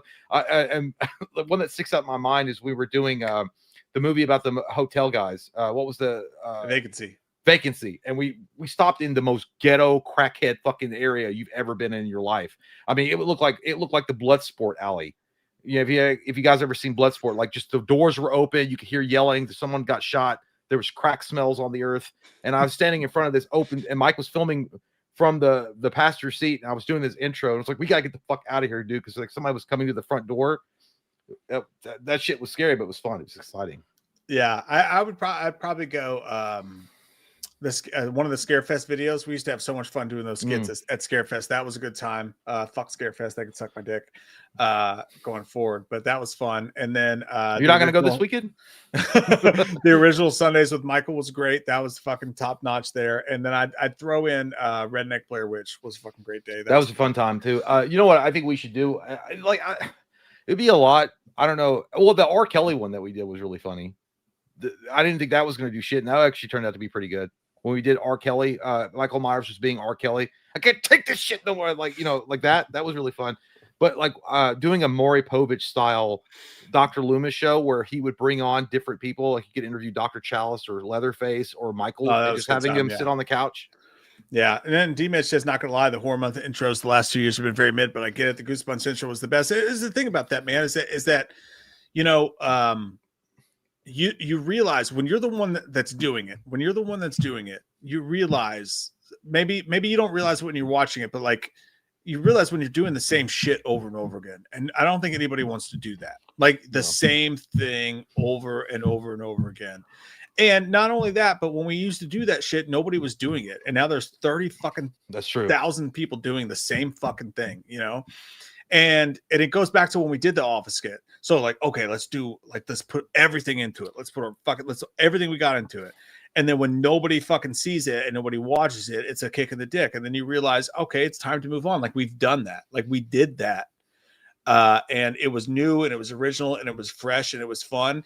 And when you're just trying to redo the same shit you used to do, it's going to appease a group of people, but it's not, because they're going to realize it. They're not going to realize it until they watch it. And they're like, oh, it's the same shit. You know what I mean? Like, so I don't think there's anything wrong with growing and doing things differently.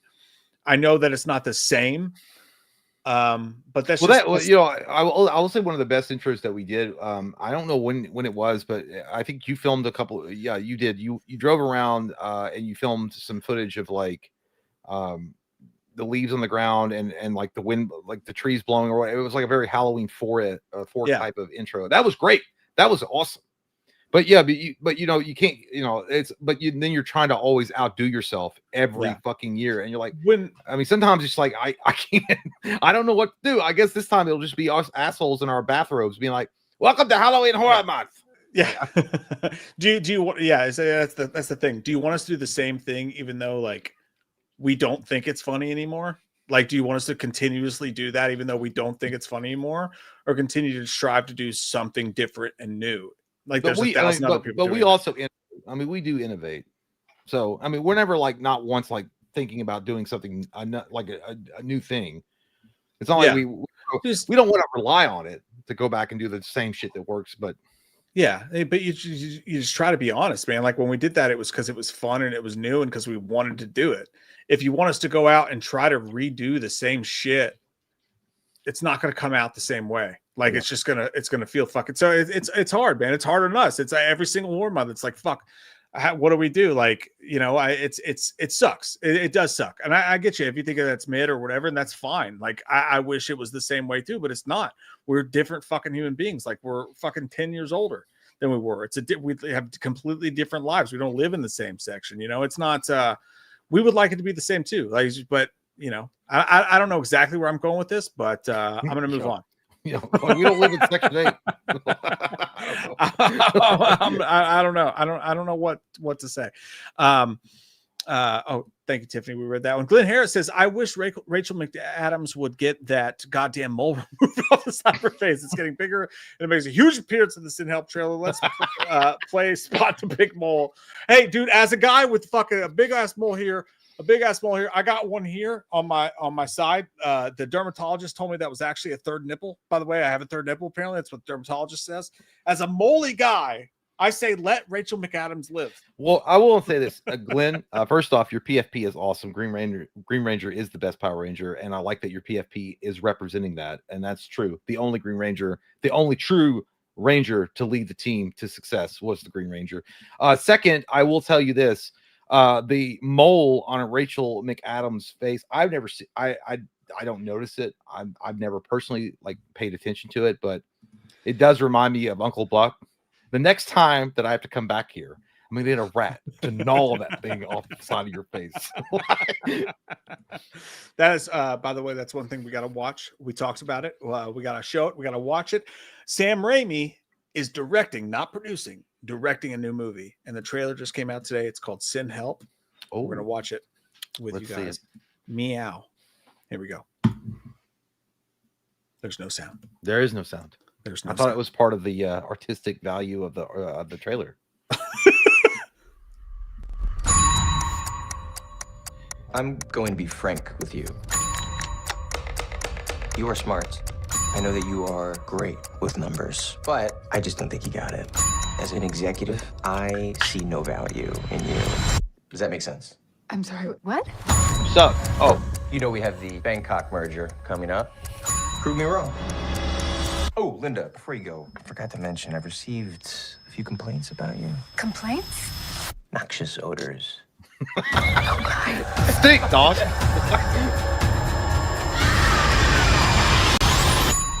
Take your seats. You're a little bitch. My lord. Final destination.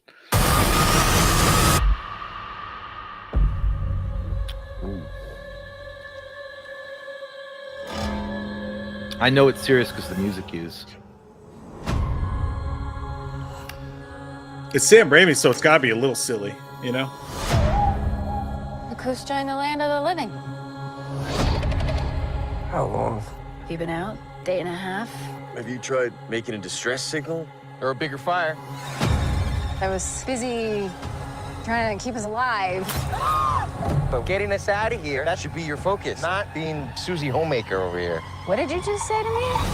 Let's not forget, I'm your boss. You work for me. We're not in the office anymore, Bradley. Yeah, Bradley.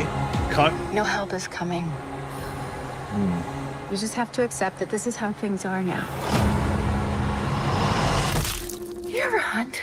I think I like it. Okay. You She are is dirty. stuck with an asshole boss.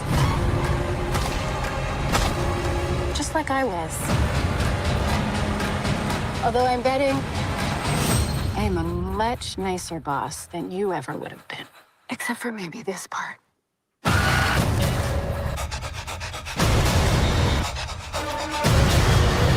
Oh. I don't think we should ever leave.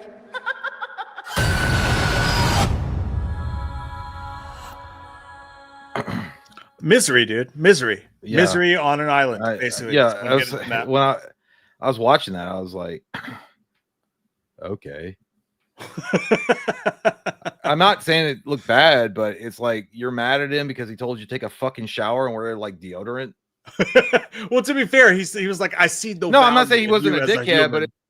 well, if you smell like tuna fish, take a shower. Like, I mean, put on some, deodorant. It's not like heard of to be like, I mean, maybe he was brutal in the way that he was telling you that you stink. Yeah, You don't want to be the smelly kid in class. I think it's nuanced. Yeah. Yeah, and maybe he does worse things in the film, but I'm just saying, like, it just seemed like the way that the trailer was put together is like someone told her to take a shower, she lost her fucking mind. But okay, yeah. So it looks, yeah, it's you're right. I think that's dead on, but not Misery in the fact that she's obsessed with him and she like kidnapped him or so, or. Who the fuck would know? Like, did she plant an explosive on the fucking plane and cause it to crash so that she? Dude, you may have just like unveiled the twist of the whole fucking movie just now. Like that could be the fucking. Airplane? He was like, oh my god, dude! If we revisit this and you were fucking right, I swear to God, I'll suck your dick. Like that'll be fucking. Sam wild, Raimi needs to tell me, hey, I'll suck it. Listen, if anybody else was doing that trailer, I'd probably like, it looks okay or whatever. But because it's Sam Raimi and because it got so wild and she threw the fucking boar head, that could be great. And again, people are saying Castaway meets Misery. I did, That's cool. Yeah. Castaway is definitely up there. Yeah, as far as like what, but I don't like. Does it interest me? I don't know. What was that movie? What was that movie? Sam Raimi. I love Sam Raimi. Yeah, but what's that movie with Jennifer Lopez? Wasn't it called Enough? Where it was like, I'm like, that's different, dude. I know. I was like, yeah. Anyway. I know. How about enough of this? Like, I get it. I've had enough. He told her to take a shower, and she got fucking pissed. How dare you tell a woman to take a shower? And how dare you tell anybody to take a shower? Fuck you. You should bathe in my sustenance. So I think the idea though is because originally, like for a second there, I got the thought like, oh no, are we going toward this whole like, very 2025 thing? But I think based on where the trailer eventually went, is that this is going to be very Misery, and she's actually going to be a fucking psychopath, and he was right about her all along. So she is the protagonist, and you start to like Dylan O'Brien as you go along further. Like he was a piece of shit boss, but you end up liking him, and then he's the victim, and that's pretty fucking cool. And that could be a great horror movie. I don't know. Yeah, well, that would actually be a good idea, a good twist titty. But I think it's gonna be. It's not. I think it's exactly what we just saw. Like he's a piece of shit boss in the big city that treats his employees not very well because he tells them to shower and not put other people through the misery of their unwashed twat. And then circumstances happen where the plane goes down, and now she's in control. She's in the power, and I'm gonna cut your little dick off and show you how I can. I think she's the bad guy, dude. I think she's 100% the. I don't know. She's Kathy Bates. I think she's Kathy Bates. But if she does, yeah, I mean, you could also go that route too. Is she planted the explosives on the plane? I think you might be fucking dead on that. I think that might be the whole twist of the goddamn movie. And you may have just spoiled it. Spoiler. I would have never gone there, but I think you might be right, dude. I swear to God, if you're fucking right, well, we'll have to remember timestamp it. But yeah, I don't know. But does it look like a movie that you would see in theater? Is the question, dude? For me, Sam Raimi horror movie, I don't really care. I'm there. Like I'm gonna go see. It doesn't even look like it looks like a psychological thriller to me. More like it just doesn't. Red Eye. Wes Craven. Yeah, it kind of Rachel like McAdams. Red Eye, which I'd be seated for as well, as the kids say, seated. But yeah, I'm in. But again, to be fair, it's really the Sam Raimi. If anybody else did that trailer, I'd be really skeptical right now after watching that. I'm still mad at Sam Raimi over Doctor Strange too. So I guess he did the best he could, man. I know, but I'm still on an icy relationship with him right now. Maybe we'll talk. That's on fucking Feige and whatever. Lee the Machine says, what are your thoughts on Sigourney Weaver made return as Ellen Ripley in the upcoming Alien movies? If she does come back, I say no, dude. Honestly, I say, and everybody's going to hate that. I say move on. I just do. I would say you are correct if they had gone with Alien 3 as her final outing. Even though that movie was trash and the way they treated her character was trash and the way they ended her career, I guess, in the Alien franchise was trash. But what they did with her in Resurrection and the whole thing, it was fucking garbage, dude. Like I don't know, like having her have one more shot at it, I don't know how they would do it. And that would basically be like giving them a big finger to Alien 3 and Resurrection if they were like, hey, you know what? This movie takes place after Aliens. There is no Alien 3 and there is no Resurrection. Yeah, they would have to wipe some shit out. You'd have to wipe both those movies away. 100%. That may be the case. Sean Higginbottom says, so Tony Moran is coming to my city next weekend. I'm sorry. What do you do, Jack? What do you do? Well, I'm going to call him a diseased Oompa Loompa. Anyways, just stay as far away from him as you can, because that is like the epitome of, I'm just going to say it too, dude. There's a lot of good that comes from these horror conventions, and there's a lot of fucking just absolutely taking advantage of horror fans that goes on. Hey, come see this fucking fourth-rate actor and pay $70 for their fucking what? $70. I'm torn. Some of them, yeah. God damn. And specifically with Moran, nobody needs that guy's fucking autograph, dude. I'm sorry. You showed your face for 2 seconds in a Michael Myers movie. Congratulations. Hey, and don't get me wrong. If you want to come and you want to collect and you want to show up and you want to be there for the fans and complete their autograph collections, more power to you. I think that's great. But when you start going around saying, I'm the true Michael Myers, get the fuck out of here, dude. Get the fuck out of here. I'm done. Tony Moran's face when he gets the reveal in Halloween 1. Every time I fucking see it, dude, I was like, you are the inspiration for how many mannequins that were always displayed at Kmart and Walmarts across the world. He's so plasticky looking in that movie. And the fact that he even like goes around saying that, I don't think he's ever dog shit on Nick Castle, but the fact that he even says I'm the real Michael Myers because I wore the fucking mask because they, the guy that was supposed to be in the mask was on lunch break. Because you literally went 2 seconds, like you're supposed to fucking be the true Michael Myers. Get the he's like, what do you do? I mean, I don't know. Just don't give him, your cash and avoid it. Walk away. I really would not give a like. Nobody in the history of the earth would tell you need Tony Moran's autograph on a Halloween poster to feel complete. Nobody. It won't fix you, Jim. Sean Higginbottom says, "Oh, did you watch I Like Me? Fucking Waterworks. I don't know what that is. I Like Me. I'm thinking. Oh, I was thinking. Do you like me from VHS when she's blowing the dude and she turns out to be a vampire? That shit made me pass out. Like legitimately, I literally like fainted.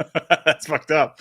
Lost Boy Bio says, "Yeah, I have 21 downloads of Steven Seagal Out for Justice running on the high seas, and none of them are working. How do you do it, Jay?" Trial and error, my friend. Trial and error. You gotta keep going. You gotta find the right one. I can't give you my actual method. Okay, it's a secret passed down to me by the ancient Tibetan monks. I can't give you that. And also, I don't want to get sued. Just go to your local half price, dude. They probably have that DVD for $1. Immortal says it was when y'all were talking about AI earlier. Oh, his comment earlier about shit. We'd have to go all the way up about that chick. Something about Joaquin Phoenix. I got nothing. I love you, Mortal. I like the way you pee in bathrooms. Sorry, man. Slipknot fans. Florida Dan says, instead of Loomis in a new Halloween, what about his girlfriend from the comics? He's dead, so she takes on his burden as tribute and for closure. No! I love you, Florida. No. Loomis or nothing. No fucking. That's a deep cut, Florida. I forgot all about Rachel fucking Ziegler coming out, be like, I'm his true cousin, and I'm here to stand for Palestine. I get what you're saying though. Like I do get what you're saying. They could do that story wise. Yeah, it would be interesting, but I don't feel like that was going to work. Like, would it be strange? Like, because the whole idea, there's some kind of idea. Fixation that Michael has on the females. There, like his sister, like he goes after babysitters. I don't know, and then like his psychiatrist to be a fucking girl, and he'd be like, "What the fuck?" You know how I feel about women. I want to stab those dicks. Man, tomorrow. Thanks, buddy. Says, sorry, boys, I'm late to the stream. Just got home from a busy night, but I wanted to come in and say I love you. I would love you. Hey, thank you, man. I hope your busy night was for good reasons, my friend. Gary says, I'm personally more excited for the new Street Fighter movie more than MK2 because the MK movies are doing the typical Hollywood changing things. Street Fighter is so accurate. They are doing the weird haircuts. Maybe. That is actually cool. I don't understand like how movie studios work though in some ways, because it's like, all right, well, we have this great product that everyone loves and knows, and we're going to go in and just jackknife the fuck out of everything that makes it recognizable to the people that loved it, and it's gonna be great. It's gonna be wonderful. You guys just don't know. You're stupid and you don't know. You're poor peasants. You don't know what you're talking about. Let the meat cake. It's true, but Street Fighter is keeping it. That is true. They are keeping it true to the actual representation that they are in the game. But I was never a Street Fighter guy. Street Fighter is a fun game. I remember playing Street Fighter 2 as a kid on the Super Nintendo, and I had a good time playing it. But I think Mortal Kombat has such a deep, richer story that I'm more excited for that. But yeah, you're right. There are the Hollywood bug. I can see what you're saying, that they have infected it a little bit. A great script can change everything. And if Street Fighter comes out and changes the game, that would be fucking awesome. I would love that. Papa Head says, which one is the worst ending? Dawn of the Dead 2004 remake or the Crazies 2010 remake? I got to be honest with you, man. I don't think the Dawn of the... Well, no. I kind of like both, all right. Dawn of the Dead... Well, the Dawn of the Dead 04 ending with Ving Rhames and the other girl, they get to the island and everything is fine, and then they're overrun by monsters or zombie booger monsters. That's kind of whatever. I think it just sets itself up for a sequel that never happened, and they actually did do a Day of the Dead, which fucking sucked big dick. The Crazies 2010 remake, I think that was worse. I think the 2010 remake of Crazies was worse than Dawn of the Dead. I actually kind of like both films in their own right, to be fair. So it's hard for me to say, but they were both okay for their time, you know? Lost Boy Bio says, one time I walked into my friend's parents' room and his mom was on the toilet staring at the tissue angrily. Then she smelled it. Oh my God, She dude. smelled it and flushed it. I'm assuming before she realized that you were watching, she What the smelled fuck? it. Hey, you never know. People Yes, that have came iron from me. issues. Oh, I'm not going to judge that lady. I'm not going to judge that lady because like people have issues. Maybe they have an iron imbalance. They're trying to make sure, like, you know, people have weird anxieties. You know, maybe she's like, all right, I'm not dying today. Like, who knows? Maybe she likes the smell of her own poop. I couldn't have held myself back. I'm like, what the fuck are you doing? You know what? Just let that lady live. Lost. I would have told your friend, hey man, I think your mom's a goddamn alien or some weird shit. But to be fair, that's got to be a scar on your whole psyche as a human being to watch a grown woman smell her own poop. I'm sorry that you had to live through that. Gary says, Mike, you need to do a Johnny English and tell Jay, oh, grow up. It's only a piece of poop. I know it's a piece of shit. It's a piece of poop. I can't believe you never in your entire life. I never done a little piece of. I admit it. You know, I'd admit it. I believe you, but never done it. I don't agree with the wrapping your whole hand around. I feel like you're wasting. I only wrap my hand like I'm getting ready to go into a kickboxing type of tournament when I know it's been a messy situation. Okay, that's what fair. I mean. Yeah. Horse Joint says y'all should watch Sin Help trailer, a new Sam Raimi joint. We did. I know you sent this before. I bet you're from Pennsylvania. Motionless Zombie. Who do you guys think is the face of the October Halloween? Bit of a hot take, but I think it's Sam from Trick or Treat. Dude, it will never not be Michael Myers. I'm sorry. It will never.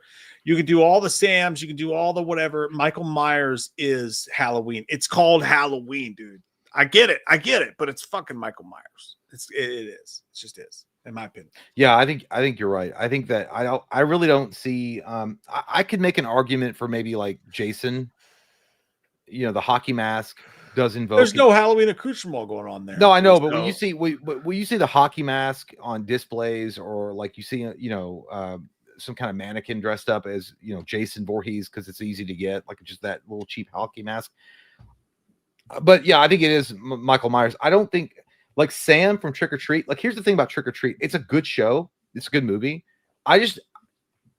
Is it overrated? I don't know. I liked it. I do remember liking it, but there's a lot of people that put a lot of stock into Trick or Treat, the film, and I never really got it.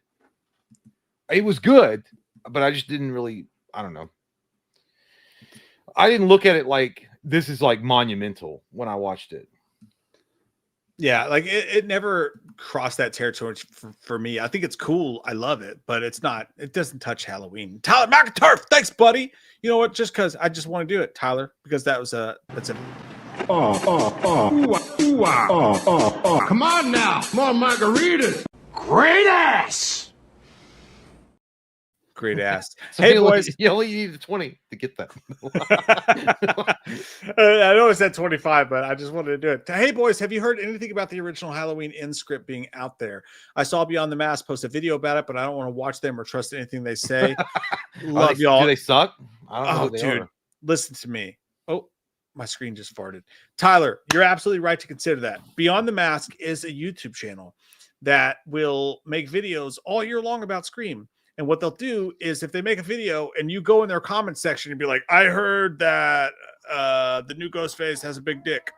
You'll get a video from Beyond the Mask that's like breaking news, Scream. And it'll be like, it'll be a 12-minute video. And for 11 minutes, it'll be like, so there was a big dick on Michael Myers. Michael shows his genitalia. At the end, he'll go, actually, I just heard this from a YouTube subscriber. Bye. Like, don't. I don't know. I don't believe who they are, but if we're going to go to war with them, okay, you guys suck. Full of shit, full of fucking shit. Just absolutely. They took what you and I. How many subs do they have? Do they have like 100,000? I don't even know. I don't care. All I know is that they took what we did fucking in 2012 when we started doing Halloween updates, and they bastardized it and they turned it into a fucking joke. And I hate that shit. And I've asked them straight up, hey, why do you do this? And they just blocked me. So there you go. Just misinformation spreading. Because we're trying to get a goddamn living going for ourselves by reporting on news. Yeah, I could come out and be like, hey, man, I heard Ghostface is fucking gay. And then people are like, oh shit, that'll trend. I'll get 300 retweets. Yeah, It's yeah, bullshit. dude. It's a lot. Progress. Good for you. Progress. Good for you. Progress. Congratulations. Sinister says, how did you guys feel about Halloween 2018 ignoring Halloween 2? I never minded it, man. It's just I feel like here's the weird thing. Halloween 2 to me is just Halloween 1, a continuation. It's like a one big movie, right? Halloween 1 to Halloween 2, the way that it's paced, the way that the story unfolds, it just feels like one giant movie. Like you had a Halloween 1978 part 1, then a Halloween 1978 part 2. So them not really including it about the hospital stuff, it's fine. I don't really, it is what it is.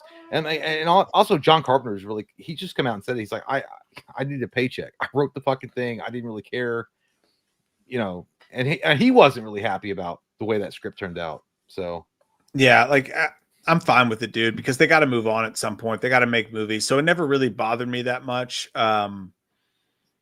But I'd like to see that at some point, like them to do that way. It's again, you got to go with the general audience who doesn't know what the fuck's up with all that shit. Jay Tinsel says, still waiting on Jay to watch 11/14. God damn it, JT. So disappointed. Aren't you distracted by how many times your mom tongue punches your asshole for me to like fucking be but I will get to it. I swear to God, I'm going to do it. You know what?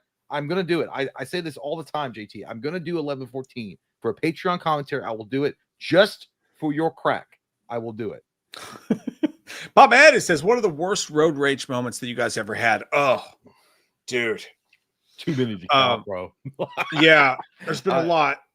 But specifically, there was one time when my wife and we were fucking kids, man. We were like 21 and we're driving down the interstate and this crazy ass lady, we did something to piss her off. I don't remember what it was, but we're driving on the interstate and she fucking takes off after us and pulls up next to us. And she's like, roll down your fucking window.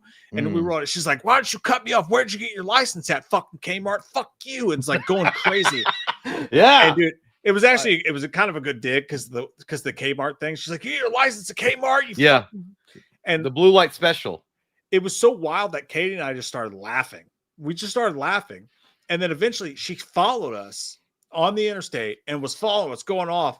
And by the end of it, dude, like, I don't know, 5 miles down the road, we're still just dying laughing at everything she does. And then she starts laughing too. Like she was being crazy as fuck. And then she's like, she's like, sorry, I'm fucking crazy. And we were like, oh my God, we actually broke her. She was so bad and we just made her laugh. Yeah. I have bipolar disorder. It's fine. I think the only, the angriest I ever got, driving the vehicle was when a goddamn deer ran out in front of me and I hit it. I was driving a 2000 Dodge Neon, not a powerhouse, right? And I hit the deer. I literally I decelerated. I was doing 60, 65. I went to about 30 really quick. I nicked this motherfucker on the leg. It looked like it got frogged, and then it just looked at me. It caused massive damage to my fucking vehicle. This fucking Bambi cocksucker, and it had the audacity. As it was prancing off the road after I just hit it, me and Mike were coming back from the movie theater. You're angry. It had the audacity to look at me and be like, I was like, fuck you. I had never in my life had such rage for that fucking deer. Fuck deers. Dude. Yours is against the deer? Yeah, it was. Fucking deer. It cost $300 to my fucking car, and it barely frogged its leg. Typically, dude, when I get in those situations, I'm like, hey, man, I understand the world.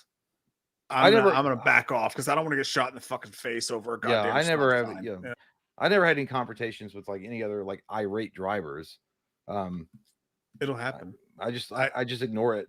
Sometimes I want to though. Jason Bacon says Sin Help was written by Mark Swift and Damian Shannon, who also wrote Freddy vs. Jason. Interesting. They and Raimi involved equals I'm theater bound for this. Yeah, dude, I get it. Like that makes it funner too. Like I hope those guys. I hope it's a fucking banger. I do. Yeah. Well, why don't you do their PR press for them, Jason? Why don't you eat my fucking butthole, Jay? Dean Cream Between says slap my bald head. It smells like disease. Slap my bald head, coughed up my diabetes. Diabetes. Never want that, man. Dean, I think you got a lot of other problems worrying about just diabetes. You look like you're in a jail cell photo with your PFP. He was like Diddy had a Golden Corral buffet. You look like the fucking narc that they pulled out of the jail cell. Like, what happened? Like, how much time it going to reduce off my sentence?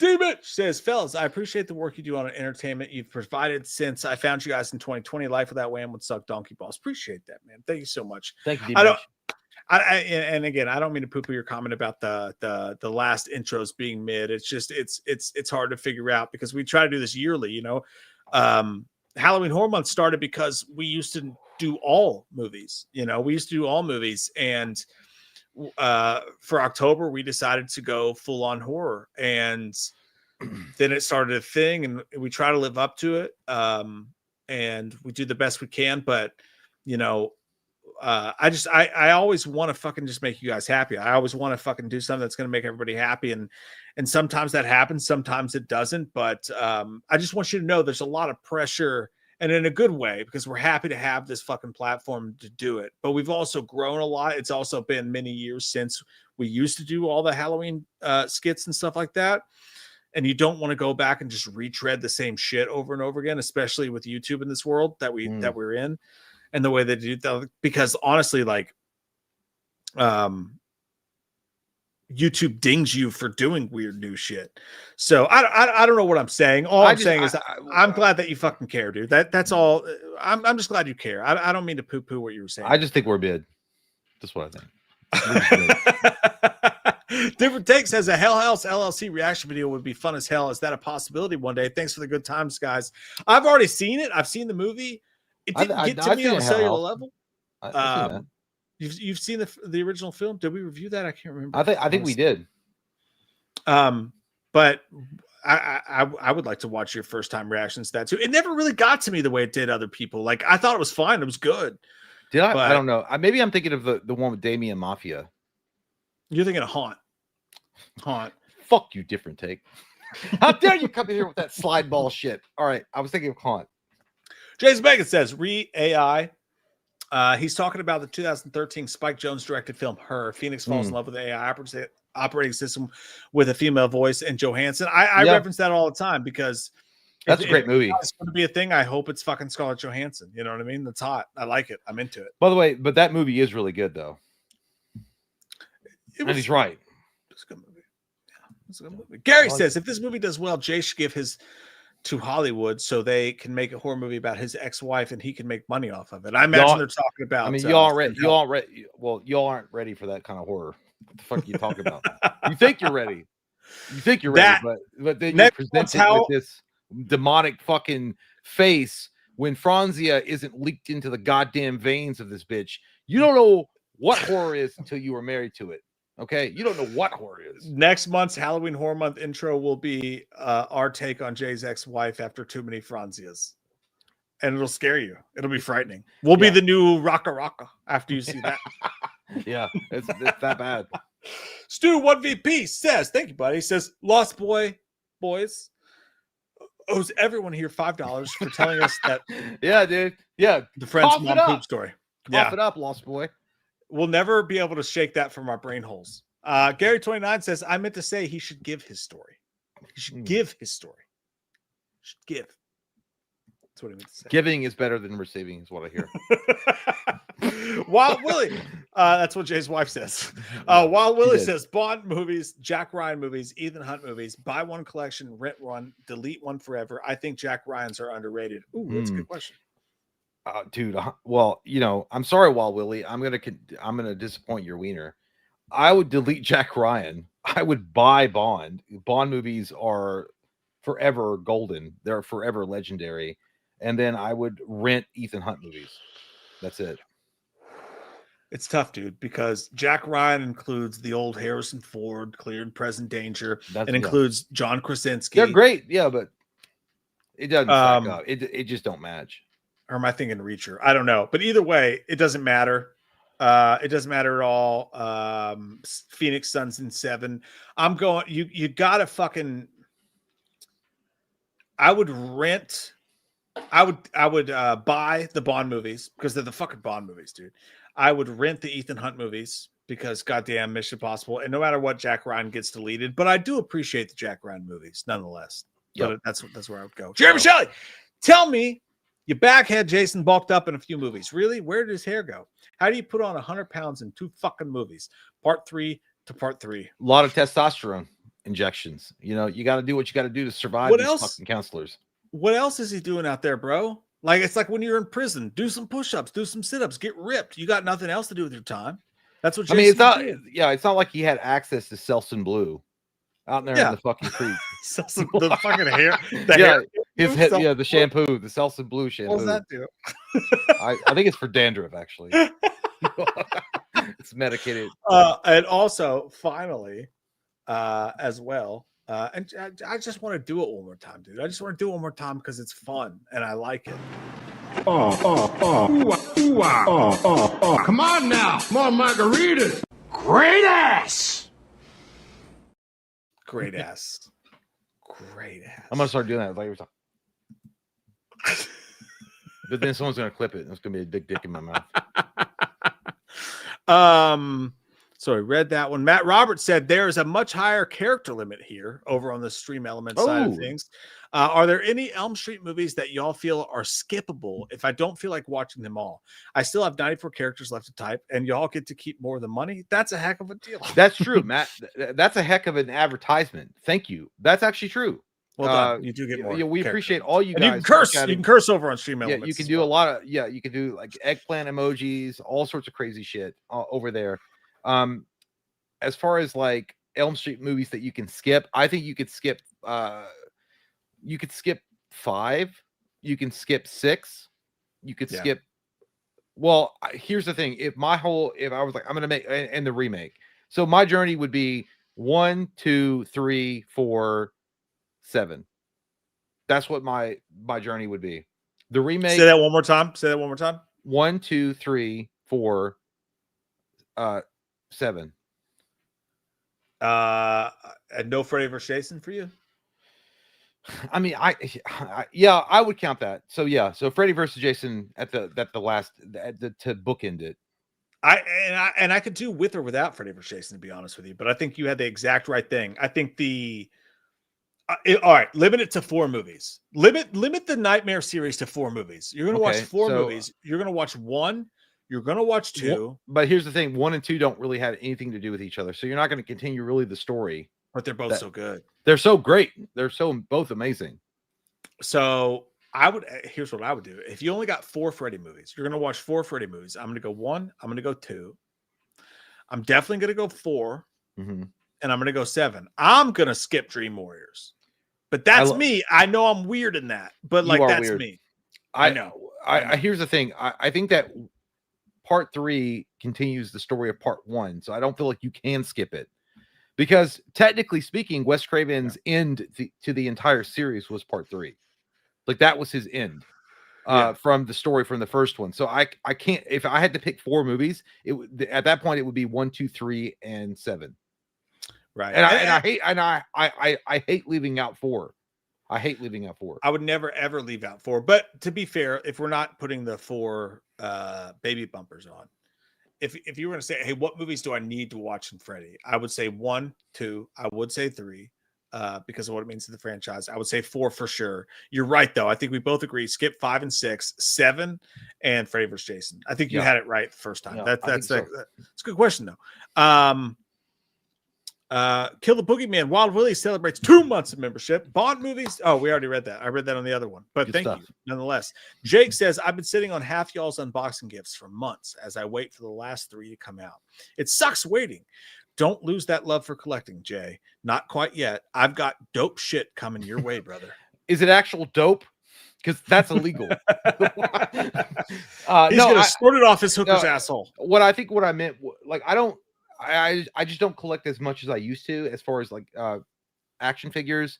But I will occasionally look up now and again like a NECA figure. But I guess now what I'm more into is like displaying them and like taking them out of the package and like putting them in cool, unique positions on display. Sense. Yeah, it is. But I don't know. I'll probably never like get out of that phase, but I don't collect them as much as I used to. Yeah, it's a weird thing when you get older, what you collect versus what you don't. Jake says, I just fucking read that. I'm stupid. Thank you, Jake, for both of those. Thank you, Jake from Thank State you, Farm. dude. We really appreciate your insurance policies and your great coverage. Thank you, dude. We really appreciate that. Gary said, I want to know how actors transform their bodies so quick. They can go from fat to ripped to skinny mean, while I go to the gym and get fucking nowhere. That's true, dude. I don't know. It's called fucking money and privilege. Money and privilege is how they do it, because they can they can hire like the best of the best. It reminds me of that interview that Chris Pratt did on Letterman or Leno or one of the old school actual entertainment, maybe O'Brien, when he was like talking about how he got ripped for the role of Guardians of the Galaxy, and he was like, yeah, he's like, they called me and they were like, hey, we want you to be Star-Lord, and he's like, yes, and they're like, but the problem is you're fat, so you need to lose weight. So then he's like, I put the phone down. I was like, hey, honey, stop making cookies. I got to get in shape. And he said something that was 100% exactly how I would feel. He was like, I just thought they gave you the fucking personal trainer from the studio. He's like, no, you got to go out and get one. You got to pay giant amount of millions money you're making. Well, no, he was getting money. I'm saying, but you have to pay out of your own pocket to make this happen for like a 5-second scene. And what he was referring to was there was one scene where Star-Lord is like unshirted and his like abs are on top of abs. Yeah. And he's like, and I had that one moment, and then right after that, and they're like, that's all we did. And you worked like 6 months for that. And then it's like, now I'm gonna go get a sausage platter.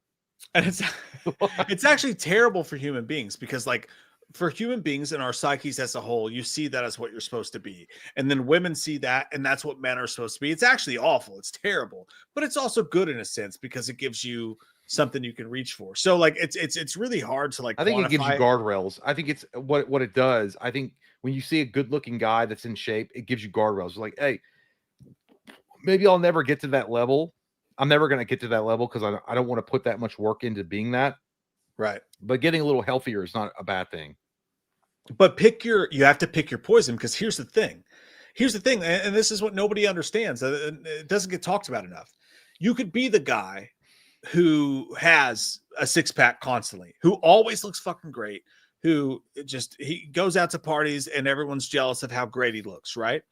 On the flip side, that same guy, dude, when his girlfriend wants to go out and have drinks with friends, says, no, I can't tonight. I have to eat my turkey sausages. And those friends go, why are you cheating on me? Is what I would say. Well, he's such a loser. He doesn't go out and have any fun. You deserve somebody that's going to have any fun. There is no winning. You just have to be you. You know, it's an impossible. You're never going to be a perfect person. You're never going to be perfect in every realm. And Hollywood and Instagram and all that's so bad about that. And it makes you feel like shit about yourself. And that's what it's built to do, because you know why?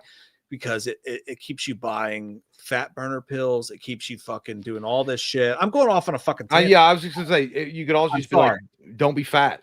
Like if you eat too much and you drink too much, like we do, you're gonna be fat. You're gonna look chunky.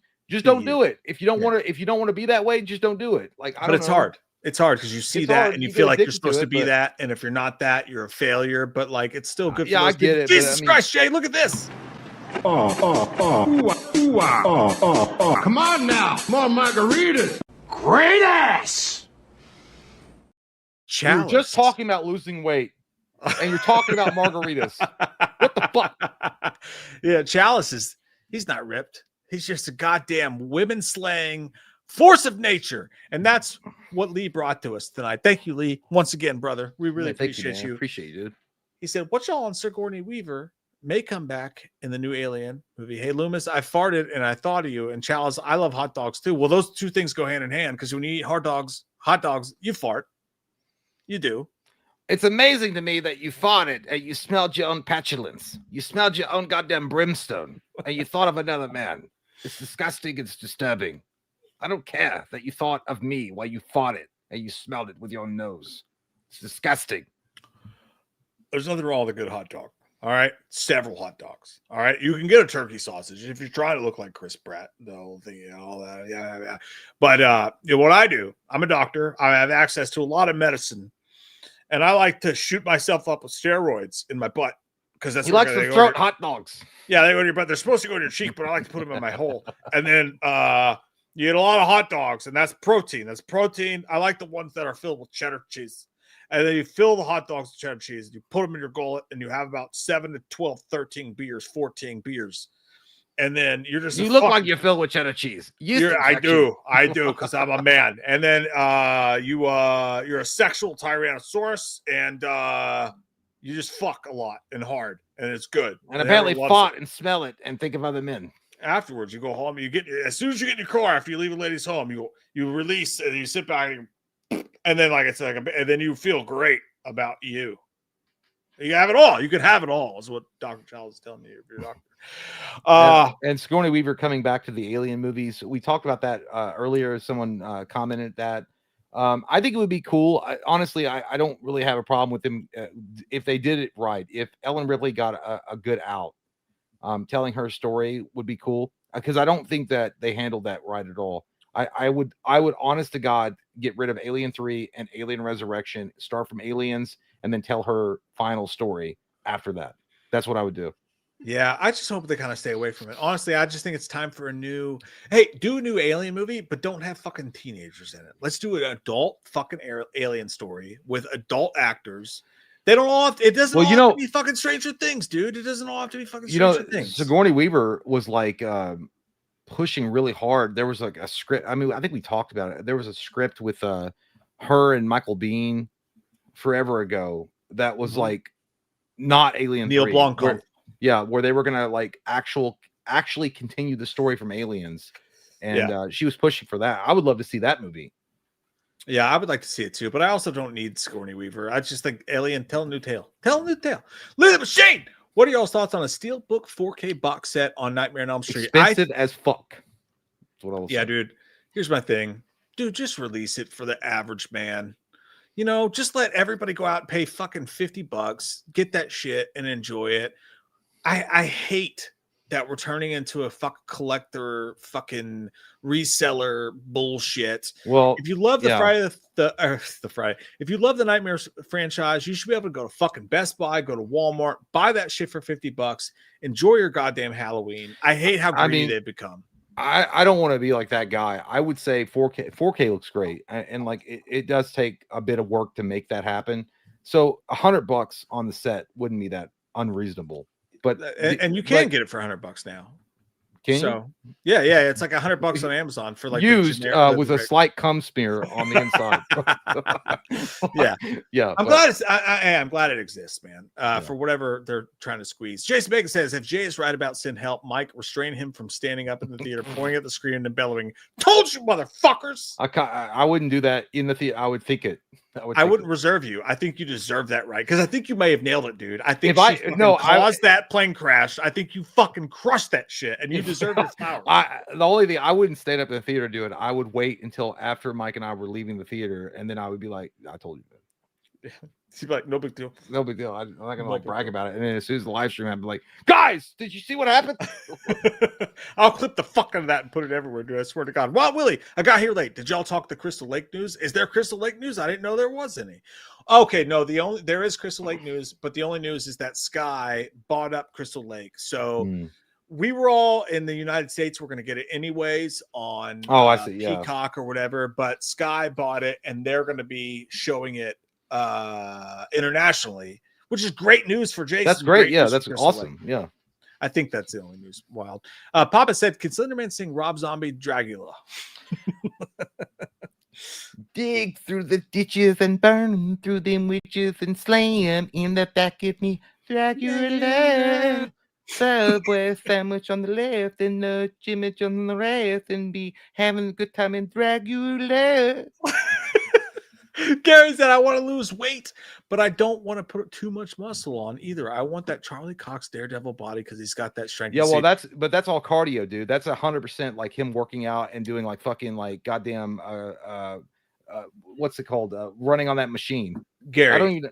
This the most misconstrued thing about weight loss, weight gain. Like Trust me, dude. You're not going to lift weights one time and look like fucking masters of the universe. I promise you. Yeah, you're not gonna look Lifting self-funded. weights helps burn weight. Like it helps burn weight too. You could run on a treadmill 30 minutes. You could lift for 30 minutes. Same effect, only you get a little bit of tone. Don't you dare. I know you're not being serious, but like people who worry I'm going to get too big, trust me, is not a concern. It's going to help you. Well, I mean, but if your focus was just to lose weight, I think cardio would be it. That's what I'm going to start doing. Like our gym just opened back up here where we can actually go in 24 hours. I'm just saying lifting weights helps you burn weight too. It's just as good for fucking burning weight as cardio is. Like, look it up. I promise you. Jay Scott says, Ripley for Sarah Connor. I'm drunk. Yep. Wolfpack. For show. For life. I think Ripley wins that hands down. I just do. I think that you got to deal with a goddamn creature from outer space that there is no known science on how to defeat. It's got acid for fucking blood. It can produce like goddamn starfish babies that will attach to your face to rape your mouth. Yeah. To produce more of them. Terminator is a goddamn robot. At the end of the day, I mean, he's a badass robot, but you can defeat that.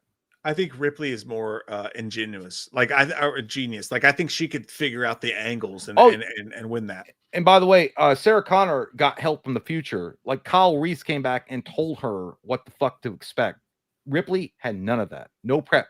Totally agree. Leave the Machine Bowers. I seen the Nightmare on Elm Street box set on eBay for $550. What the fuck is this world? Don't do it, dude. Don't do it. Don't sell your soul to those sluts on the internet. It's going to be digital, and probably in like 5-10 years, you'll probably be able to buy it for $20 at a Walmart Supercenter. Don't do it. Don't let them fucking. Don't you pull the gun, Lee.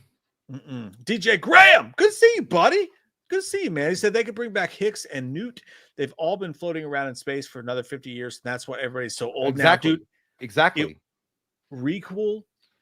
Do a requel right after Aliens. Hit. Fucking that's what I'm banger. saying. Like that's how you bring Sigourney Weaver back, and that's why you discontinue or discount Alien 3 and Alien Resurrection. And I would love that because again, that would give a proper ending to Sigourney Weaver, Newt, and Hicks. So crush, dude. Kyle says, raging at my games helps lose weight. Doesn't work for me. So I don't think that works. I don't think that's a viable. I mean, your blood pressure goes up and you might burn like a calorie or two, but you just stuff your face with a hot pocket and be like, all right, back to it. I don't think that's I get where your head's at, but I want to leave you guys with one thing, and the last thing that I want to leave you with is Jay. Hold on now. I just want Jay to read one of the latest Corey Feldman's tweets. I actually saw this. I'm a stalker of Corey Feldman, so I didn't see this, but I'll read it. Big time Corey Feldman tweet, and here you go. So. Am I being shadow banned? Does anyone see my posts? Mighty strange how I went from hundreds of likes on each post to double digits in a few weeks. Yet my followers have decreased. Seems a bit off. Let me know if you see this. Hope you have a terrific weekend. I can just imagine this motherfucker like so mad and like pounding this shit into his phone at like goddamn, Olive Garden and using all caps locks. Jason Bay said NBC, Universal, Comcast owns Sky and also Peacock. So hey, it's good. It's good for Jason because they're going to be able to spread it out wherever, right? You know what I mean? So I think that's a good thing. Jason Lee the Machine says, "Don't worry, Jay, I won't that much. Love y'all, fellas. Not it's all right. Just a bit. I love you too, man. I love you too. Just a bitch. Guys, that ends our show. You guys have been fucking legendary to God us. Damn, it's been a hell of a show. It might be one of our best shows that we've had in a long fucking time. Thank you guys so much for the support. Love you guys. Absolutely fucking insane how awesome you guys were to us tonight. Went 3.5 hours. 3.5 fucking hours. This is the first time in a long time. Thank you guys so fucking much, man. We love you guys so fucking much. Appreciate you. Appreciate you guys on the Stream Melons feed. Appreciate you guys in the super chats. Appreciate you guys just hanging out, fucking talking movies with us. We're gonna go. We're gonna fucking go because dude, my dick is turning purple. I gotta pee really bad. Well, your dick's purple deep down, no matter how you cut it. I don't know if you know that or not. I don't know, but either way, it's a lot of high C that I eat. We love you guys so fucking much. Good night. We'll see you guys very soon, sooner than you know. See you guys. Bye. More than you know.